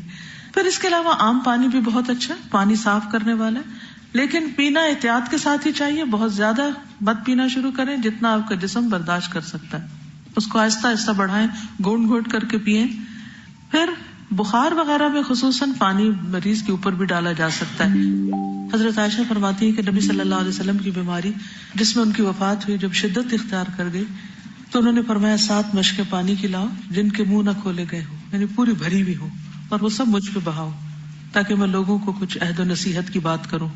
تو پھر نبی صلی اللہ علیہ وسلم کو حضرت حفصہ کے ٹب میں بٹھایا گیا اور اوپر مشکیں ڈالنے شروع کی گئی، یہاں تک کہ آپ نے فرمایا کہ بس کر دیں. پھر آپ لوگوں کو نصیحت کرنے کے لیے باہر نکلے. پھر اسی طرح یہ ہے کہ وضو کے بچے ہوئے پانی سے بے ہوش کو ہوش میں لانا بھی مسنون ہے، اور خصوصاً اگر کسی کو نظر لگ گئی ہو تو اس کو وضو کروا کے اس کے پانی سے مریض کے اوپر چھینٹے ڈالنے چاہیے. نبی صلی اللہ علیہ وسلم نے فرمایا جب کسی کو بخار ہو جائے تو 3 رات سحری کے وقت اس پر ٹھنڈا پانی بہایا جائے. پھر بخار دوزخ کی بھاپ ہے، فرمایا اس کو پانی سے ٹھنڈا کرو. اسی لیے آپ نے دیکھا ہوگا کہ اسپنجنگ کرتے ہیں اور پانی کی پٹیاں لگاتے ہیں ماتھے وغیرہ پر. جابر کہتے ہیں کہ نبی صلی اللہ علیہ وسلم اور ابو بکر رضی اللہ عنہ قبیلہ بنو سلمہ تک پیدل چل کر میری عیادت کے لیے تشریف لائے. آپ نے دیکھا مجھ پر بے ہوشی تاری تو آپ نے پانی منگوایا، وضو کر کے اس کا پانی مجھ پہ چھڑکا تو میں ہوش میں آ گیا. طریقہ پتہ چلا، کوئی بے ہوش ہو تو کیا کرے، وضو کرے، پانی اکٹھا کرے اور اس پانی میں سے چھینٹا مارے مریض پر. پھر ہے مہندی. نبی صلی اللہ علیہ وسلم کی خادمہ سلمہ کہتی ہیں رسول اللہ صلی اللہ علیہ وسلم کو جب کوئی زخم ہوتا یا پھنسی وغیرہ نکلتی تو اس جگہ مہندی رکھنے کا حکم دیتے، یعنی بھگو کے اس کا لیپ کر دیتے. ابو رافع کی بیوی کہتی ہے جب ہم میں سے کسی کے سر میں تکلیف ہوتی تو آپ فرماتے جاؤ سینگی لگواؤ یعنی حجامہ کراؤ، اور ٹانگ میں تکلیف ہوتے تو فرماتے جاؤ اس پر مہندی لگاؤ. بس اگر کسی خاص حصے میں درد ہے تو اس جگہ پر بھی مہندی لگائی جا سکتی. سنا مکی اور سنوت، رسول اللہ صلی اللہ علیہ وسلم نے فرمایا سنا اور سنوت اپناؤ، اس میں سام کے علاوہ ہر بیماری سے شفا ہے. عرض کیا گیا اللہ کے رسول صلی اللہ علیہ وسلم سام کیا؟ فرمایا موت. کھمبی، کھمبی کس کو کہتے ہیں؟ مشروم. مشروم کی شکل کس سے ملتی ہے؟ آنکھ کے ڈیلے سے. رسول اللہ صلی اللہ علیہ وسلم نے فرمایا کھمبی من کی اس قسم میں سے ہے جو اللہ تعالیٰ نے بنی اسرائیل پر نازل فرمایا، اس کا پانی آنکھ کے لیے شفا ہے. اگر آپ کھمبی کے وہ دیکھیں نا، وہ مشروم ثابت ہم تو عام طور کٹے ہوئے دیکھتے ہیں نا، تو اگر آپ دیکھیں تو وہ ڈیلے کی شکل میں پھر پیچھے اسی طرح جیسے آنکھ کے اندر کا حصہ ہوتا ہے، تو آنکھ کے لیے اس میں شفا ہے اس کے پانی میں. پھر پچھلے سے علاج، کپنگ، حجامہ، سینگی لگوانا، یعنی یہ خون نکالنے کے مختلف طریقے. جابر بن عبداللہ نے مقنے کی عیادت کی جو تابی تھے، پھر کہا میں تمہارے پاس سے اس وقت تک نہیں جاؤں گا جب تک تم پچھنے نہ لگواؤ، میں تمہارا علاج کرا کے جاؤں گا. میں نے نبی صلی اللہ علیہ وسلم کو فرماتے ہوئے سنا کہ پچھنے میں شفا ہے. رسول اللہ صلی اللہ علیہ وسلم نے فرمایا اگر تمہاری دواؤں میں کوئی دوا مفید ہے تو وہ شہد کا پینا، پچھنے لگانا یا آگ سے داغ لگانا، اور مجھے آگ سے داغ لگانا پسند نہیں. رسول اللہ صلی اللہ علیہ وسلم نے فرمایا بہترین علاج جو تم کرتے ہو وہ سینگی لگوانا ہے اور عود ہندی کا استعمال کرنا ہے. القسط البحری، القسط البحری. لاسٹ ٹائم جب میں سعودی عرب میں گئی ہوں تو وہاں میں کسی سے حجامہ کروانے کے لیے گئی، تو انہوں نے القسط البحری بھی رکھی ہوئی تھی. انہوں نے کہا کہ ہم یہ دونوں کام کرتے ہیں. اور قسط جو ہے خاص طور پر گلے کی بیماریاں اور جو استما اور اس طرح کی جو تکلیفیں سانس کی بیماری ان کے لیے بہت فائدہ مند ہے. اور وائٹ سا سفوف ہوتا ہے, ڈبیوں میں بند کر کے وہ دیتے ہیں. اصل شکل چھوٹی چھوٹی لکڑیوں کی سی ہوتی ہے, اس کو پیس لیتے ہیں اور اس کو کھایا بھی جاتا ہے اور اس کو تیل وغیرہ میں ڈال کے لگایا بھی جاتا ہے درد کے مقام پر. رسول اللہ صلی اللہ علیہ وسلم نے فرمایا معراج کی رات میں فرشتوں کی جس جماعت کے پاس سے بھی میں گزرا اس نے یہی کہا, اے محمد صلی اللہ علیہ وسلم اپنی امت کو سینگی لگانے کا حکم فرمائیے. سینگی کا لفظ سینگ سے ہے. پہلے اس طرح کے سوفسٹیکیٹڈ کپس نہیں ہوتے تھے, تو جو جانوروں کے ہارن ہوتے ہیں سینگ, اس سے خون چوس کر نکالا جاتا. اب بھی ایسے طریقے موجود ہیں. ابن عباس کہتے ہیں کہ نبی صلی اللہ علیہ وسلم نے احرام اور روزے کی حالت میں سینگی لگوائی. ابن عباس کہتے ہیں کہ نبی صلی اللہ علیہ وسلم نے حالت احرام میں اپنے سر میں سینگی لگوائی. یہ درد سر کی وجہ سے آپ نے لگوائی تھی. ایک خاص جگہ پر آپ گئے تھے تو وہاں سے آپ کو یہ درد شروع ہوا تھا, اس کے گھاٹ پر. ابن عباس کہتے ہیں کہ رسول اللہ صلی اللہ علیہ وسلم نے احرام کی حالت میں اپنے سر میں سینگی لگوائی آدھے سر کے درد کی وجہ سے جو آپ کو ہو گیا تھا. ابن عباس کہتے ہیں کہ ایک مرتبہ یہودی عورت نے حضور صلی اللہ علیہ وسلم کی خدمت میں بکری کا گوشت زہر ملا کے پیش کیا. آپ نے اس میں سے کھا لیا. اس کے بعد آپ کو جب اس کے اثرات محسوس ہونے لگتے آپ سینگی لگوا لیتے. یعنی اس سے پتہ یہ چلتا ہے کہ جب مرض زیادہ ہونے لگے تو انسان اپنے جسم سے زہریلا خون نکلوا دے. ایک مرتبہ آپ سفر پر روانہ ہوئے, احرام باندھ لیا, تو آپ کو کچھ اثرات محسوس ہوئے, آپ نے اسی وقت سینگی لگوا لی. لیکن سینگی لگوانے کی جگہ ہیں, کچھ سننا پوائنٹس ہیں, اور کچھ بیماری کی جگہ پر بھی لگائی جا سکتی. یعنی عام طور پر جس کو کوئی خاص بیماری نہ ہو وہ صرف مصنوعی جگہوں پر لگوائے, دو کندھوں کے بیچ میں. لیکن ادروائز جہاں تکلیف ہو براہ راست اس جگہ بھی لگوائی جا سکتی, جیسے سر پہ. عبداللہ بن بحینہ کہتے ہیں رسول اللہ صلی اللہ علیہ وسلم نے مکہ کے راستے میں مقام لحی جمل میں اپنے سر کے بیچ میں سینگی لگوائی. ابن عمر کہتے ہیں رسول اللہ صلی اللہ علیہ وسلم سر میں سینگی لگواتے اور اسے ام مغیث کہتے. مغیث کے معنی مددگار, فریاد رس. ام مغیث کے معنی کیا؟ مددگار کی ماں. یعنی آپ وضاحت کرنا چاہ رہے تھے کہ یہ بہت مددگار چیز ہے, it's helpful, it's handy. Anas رضی اللہ عنہ سے روایت ہے کہ نبی صلی اللہ علیہ وسلم نے 3 مرتبہ سینگی لگوائی, گردن کی دونوں جانب یعنی یہاں کندھوں کے پاس, رگوں پر اور کندھوں کے درمیان. یہ 3 جگہ جو ہے یہاں ان کو مسنون پوائنٹس کہتے ہیں. پھر سرین پر جابر رضی اللہ عنہ سے روایت ہے کہ رسول اللہ صلی اللہ علیہ وسلم نے موچ آنے کی وجہ سے اپنی سرین پہ سینگی لگوائی, پاؤں کی پشت پر. انس کہتے ہیں رسول اللہ صلی اللہ علیہ وسلم نے حالت احرام میں اپنے پاؤں کی پشت پر تکلیف کی وجہ سے سینگی لگوائی. جابر سے روایت ہے نبی صلی اللہ علیہ وسلم اپنے گھوڑے سے کھجور کے کٹے ہوئے تنے پر گر پڑے, اس سے آپ کے پاؤں کا جوڑ متاثر ہو گیا, یعنی ہڈی ہل گئی, تو آپ نے موچ کی وجہ سے سینگی لگوائی. مسل پل ہو گئی یا جو بھی تکلیف ہوئی آپ نے اس پر بھی ہجامہ کروایا. یعنی چوٹ لگنے پر بھی ہجامہ کرایا جا سکتا ہے. کبھی بل پڑ جاتا ہے نا, یا کبھی موچ آ جاتی, یا ویسے سر درد شروع ہو جاتی, کوئی بھی اور تکلیف, یا طبیعت کے اندر بے چینی پیدا ہو جاتی, تو ان سب چیزوں کے لیے یہ بہترین علاج ہے. لیکن غلط جگہ سینگی نہیں لگوانی چاہیے, یعنی شوق میں کہ وہ سر پہ لگوا رہا میرے بھی لگا دو. معمر کہتے ہیں میں نے سینگی لگوائی تو میرا حافظہ جاتا رہا, یہاں تک کہ مجھے نماز میں سورۃ فاتحہ پڑھنے میں بھی لقمہ دینا پڑتا تھا. اور انہوں نے اپنی کھوپڑی پر غلط جگہ پر سینگی لگوائی تھی. تو اس لیے ہر ایک کو ہر جگہ نہیں لگوا لینی چاہیے, ٹھیک ہے. اور نقالی میں تو ویسے ہی کوئی کام نہ کرے, اوریجنل کام ہونے چاہیے. دیکھا دیکھی بھیڑ چال جو ہے نا, یہ سب سے خطرناک بیماری ہے. آپ کچھ کہہ رہے؟ اپنی کپنگ خود بھی کر سکتے, کیوں نہیں کر سکتے, اور ڈرائی کپنگ بھی کر سکتے ہیں آپ. بہترین دن رسول اللہ صلی اللہ علیہ وسلم نے فرمایا جو شخص چاند کی 17, 19 اور 21 تاریخ کو سینگی لگوائے اسے ہر بیماری سے شفا ہوگی. نبی صلی اللہ علیہ وسلم نے فرمایا بہترین دن جس میں تمہیں سینگی لگوانی چاہیے چاند کا 17واں, 19واں اور 21واں دن ہے. میں معراج کی رات فرشتوں کے جس گروہ کے پاس سے گزرا اس نے ہی کہا کہ اے محمد سینگی لگوانے کا اہتمام ضرور کرنا. تو جس نے ابھی تک نہیں لگوائی وہ سب لگوا لیں.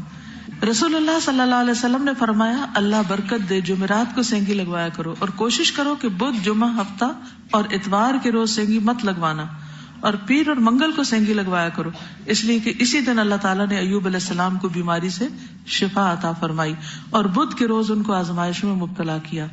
ٹھیک ہے. کوڑ اور پلبہری بھی بدھ کے دن یا رات کو ظاہر ہوتی ہے.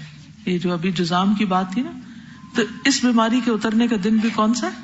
بدھ. ہم عام طور پہ کہتے ہیں بدھ کم سدھ, جبکہ یہاں سے پتا چل رہا ہے کہ بدھ کے دن یہ تکلیفیں ظاہر ہوتی ہیں. رسول اللہ صلی اللہ علیہ وسلم نے فرمایا نہار منہ سینگی لگوانا بہتر ہے خالی پیٹ, اور اس میں شفا ہے اور برکت ہے, یہ عقل بڑھاتا ہے اور حافظہ تیز کرتا ہے.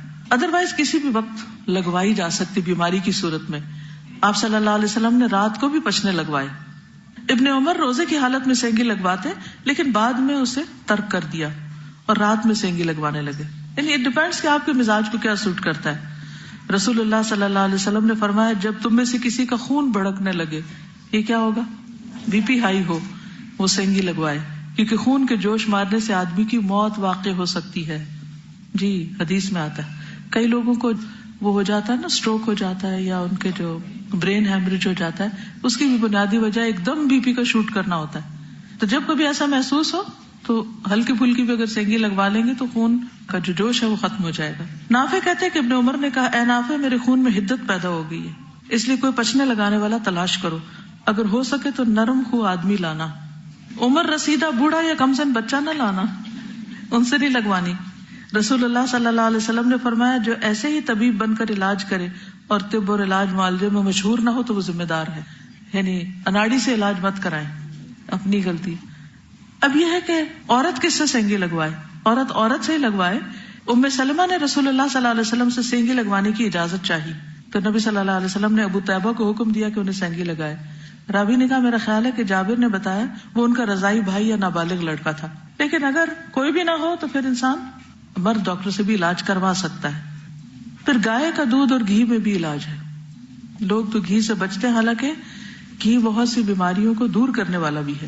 نبی صلی اللہ علیہ وسلم نے فرمایا اللہ تعالیٰ نے کوئی بیماری ایسی نہیں چھوڑی جس کا علاج نہ ہو, لہٰذا تم گائے کے دودھ کو اپنے اوپر لازم کر لو, کیونکہ وہ ہر درخت سے چارہ حاصل کرتی ہے. یعنی جو گھوم پھر کے کھانے والے ہیں وہ زیادہ بہتر ہیں دودھ دینے میں. گھوم پھر کے جو چارہ کھاتے ہیں جانور جیسے بکریاں وغیرہ تو ان کا دودھ زیادہ صحت مند ہوتا ہے. رسول اللہ صلی اللہ علیہ وسلم نے فرمایا اس کا دودھ شفا ہے اور اس کا گھی دوا ہے اور اس کا گوشت بیماری ہے. بیف جو ہے یعنی وہ صحت مند گوشت نہیں. حجاز میں چونکہ خشکی ہوتی ہے, خشک علاقہ ہے, اور گائے کے گوشت میں بھی خشکی ہوتی ہے تو اس کے گھی اور دودھ میں رطوبت ہوتی, تو اس لیے آپ نے اس علاقے کے لوگوں کے لیے خاص طور پر گوشت کو بیماری اور دودھ اور گھی کو شفا قرار دیا, کیونکہ ڈیزرٹ میں ڈرائینس ہوتی ہے. لیکن پھر بات یہی ہے کہ اس کا بھی دھیان رکھنا پڑے گا کہ آپ کس زمین پہ رہتے ہیں اور کہاں کون سی چیز آپ کو سوٹ کرے گی. موسم کے اعتبار سے بھی چیزیں, مثلا اگر آپ سخت سردی کے موسم میں ستو پینے لگے گھول کے تو مشکل ہو جائے گی. حضرت عائشہ سے مروی ہے نبی صلی اللہ علیہ وسلم مریض کے لیے شہادت کی انگلی زمین پر لگا کر یہ دعا پڑھتے اللہ کے نام کی مدد سے ہماری زمین کی مٹی ہم میں سے کسی کے تھوک کے ساتھ, تاکہ ہمارا مریض ہمارے رب کے حکم سے شفا پائے. یعنی درد وغیرہ کو اس مٹی کے ساتھ بھی, تو مٹی میں بھی ایک طرح سے علاج ہے. پہلے تو بچے مٹی میں کھیلتے تھے تو بہت سی بیماریوں سے بچے رہتے تھے, اب ہم مٹی سے بچا کر سمجھتے ہیں کہ علاج ان کا کر رہے ہیں یا ان کو صحت مند رکھ رہے ہیں. رسول اللہ صلی اللہ علیہ وسلم نے عرق النساء سے شفا حاصل کرنے کے لیے جنگلی بکری کی ران کے اوپر والے کمر سے متصل حصے کو, یعنی کہ جو گوشت ہے اس کو پگھلایا جائے, پھر اسے 3 حصوں میں تقسیم کیا جائے اور مریض نہار منہ 3 دن یعنی ہر روز ایک حصہ پیے. اور یہ علاج کسی نے کیا اور انہوں نے مجھے بتایا کہ وہ صحت یاب ہوئی. کس طرح, یعنی جس حصے میں تکلیف ہے نا ٹانگ کے, تو جنگلی بکری جو ہے اس کے ٹانگ کے اسی حصے کو خوب اس کا سوپ بنا لیا جائے, خوب اس کو پگھلا کے یعنی ہڈی گوشت برابر کر لیا جائے اور 3 دن صبح نہار میں اس کو پیے. پھر قسط بحری ام قیس سے مروی ہے کہ میں اپنے ایک بیٹے کو رسول اللہ صلی اللہ علیہ وسلم کی خدمت میں لے کر حاضر ہوئی. اس کو گلے کی بیماری ہو گئی تھی, گلے پڑ گئے ٹانسل سے, تو میں نے اس کا حلق دبایا. آپ نے فرمایا تم اپنے بچوں کو انگلی سے حلق دبا کر کیوں تکلیف دیتی, کہ اب بھی وہ گھنٹی لگاتے ہیں. یہ عود ہندی لو, اس میں 7 بیماریوں کی شفا ہے. قسط میں 7 بیماریوں کی شفا ہے. ان میں سے ایک پسلی کا ورم بھی ہے, ٹی بی وغیرہ بھی. اگر حلق کی بیماری ہو تو اس کو ناک میں ڈالو. اگر ذات الجنب یعنی پسلی کا ورم ہے, نمونیا وغیرہ ہے, تو اس کو منہ میں ڈالو. رسول اللہ صلی اللہ علیہ وسلم نے فرمایا اپنے بچوں کو ادرا یعنی حلق کی بیماری میں ان کا تالو دبا کر تکلیف نہ دو, بلکہ قسط عود ہندی کو اس بیماری کے لیے لازم کر لو. اسے شہد میں بھی ملا کے دے سکتے ہیں, ٹھیک ہے, شہد میں ملا کے اس کو چھوٹا اسپون جو ہے پانی کے ساتھ دے دیں. تو جن لوگوں کو کھانسی آ رہی وہ بھی ٹرائی کر لیں. عمران بن حسین سے روایت ہے کہ نبی صلی اللہ علیہ وسلم نے داغنے سے منع کیا تو ہم نے داغ لگوائے مگر یہ کامیاب نہ رہے, مفید ثابت نہ ہوئے. امام ابو داؤد بیان کرتے ہیں کہ عمران رضی اللہ عنہ فرشتوں کا سلام سنا کرتے تھے. جب انہوں نے داغ لگوائے تو یہ سلسلہ منقطع ہوا. جب چھوڑ دیا تو سلام سننے لگے. کبھی آپ کو آواز آئی کسی نے سلام کیا؟ کیا پتا کوئی فرشتہ ہی کر رہا ہو. نبی صلی اللہ علیہ وسلم نے فرمایا وہ آدمی توکل سے بری ہو گیا جس نے اپنے بدن پر داغ لگایا. وہ توکل سے بری ہو گیا، یعنی ناپسند کیا گیا آگ کا علاج.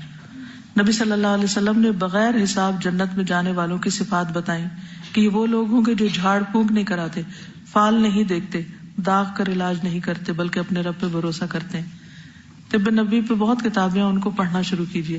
میں سالوں سال اپنے جو روزانہ کا میرا مطالعہ ہوتا ہے اس میں ایک کتاب طب یا ہیلتھ کے متعلق ضرور رکھتی اور چھوٹی سی کوئی چیز اس میں سے ضرور پڑھتی. وہ مقصد کیا ہوتا تھا؟ اپنے آپ کو سمجھو، کیونکہ اگر انسان نے کچھ کام کرنا ہے تو اس کی صحت اچھی ہونی چاہیے نا.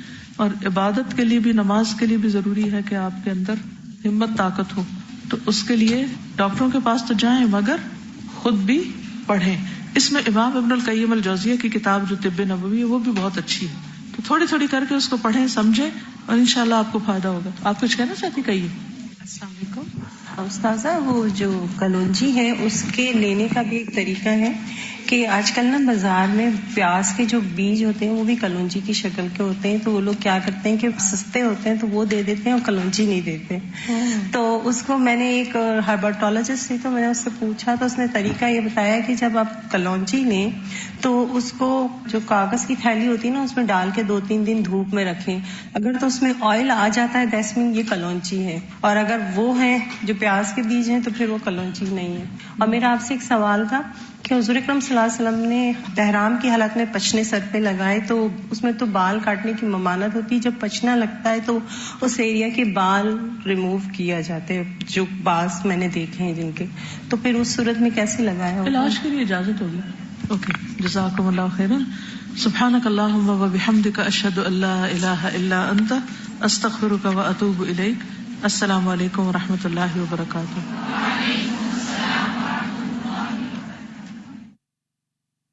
رب اشرح لي صدري ويسر لي امري واحلل عقدة من لساني يفقهوا قولي ربنا زدنا علما آمین یا رب العالمین.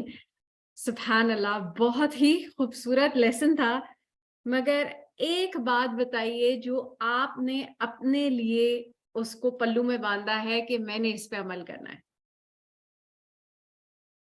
کوئی ایک ایسی بات. آج ہم نے بہت سارے طریقے پڑھے ہیں، پرہیز کے بارے میں پڑھا، پھر بہت ساری ہم نے ان حدیث کے مطابق ان چیزوں کے بارے میں پڑھا جو ہماری صحت کو بہتر بنانے میں مدد دے سکتی ہیں. آپ نے کیا سیکھا؟ ہجامہ I have never done. Food that is good for health. اللہم بارک. میں نے ہجامہ ایک ہی دفعہ کروایا تھا اور میں بہت مجھے یاد ہے مجھے بہت خوف تھا، اور سبحان اللہ سسٹر رفت نے کیا تھا اور مجھے پتا بھی نہیں چلا. That was the first and last time جو میں نے کروایا تھا، but it was an amazing experience. Exactly, look what we ate. انشاءاللہ دیکھیں، ہم نے اپنی سی کوشش کرنی ہے، پرہیز بھی کرنی ہے، اچھا کھانا بھی کھانا ہے، طب نبوی کا بھی خیال رکھنا ہے، اور ساتھ میں نا دعا ضرور کرنی ہے. ٹھیک ہے؟ کیونکہ ہم بہت ساری دفعہ سب کچھ کر رہے ہوتے ہیں اور اس کے باوجود ہم بیمار پڑ جاتے ہیں. تو یہ اللہ کی طرف سے ہمارے لیے ایک ٹیسٹ ہوتا ہے. ٹھیک ہے؟ تو انشاءاللہ جزاک اللہ خیر سسٹر رفت. انشاءاللہ تو ہم کوشش کریں گے کہ ہجامہ کروائیں. ٹھیک ہے؟ اور انشاءاللہ جو جو چیزیں ہماری زندگی میں شامل نہیں ہیں سنت کے مطابق ان کو ہم شامل کرنے کی کوشش کریں گے.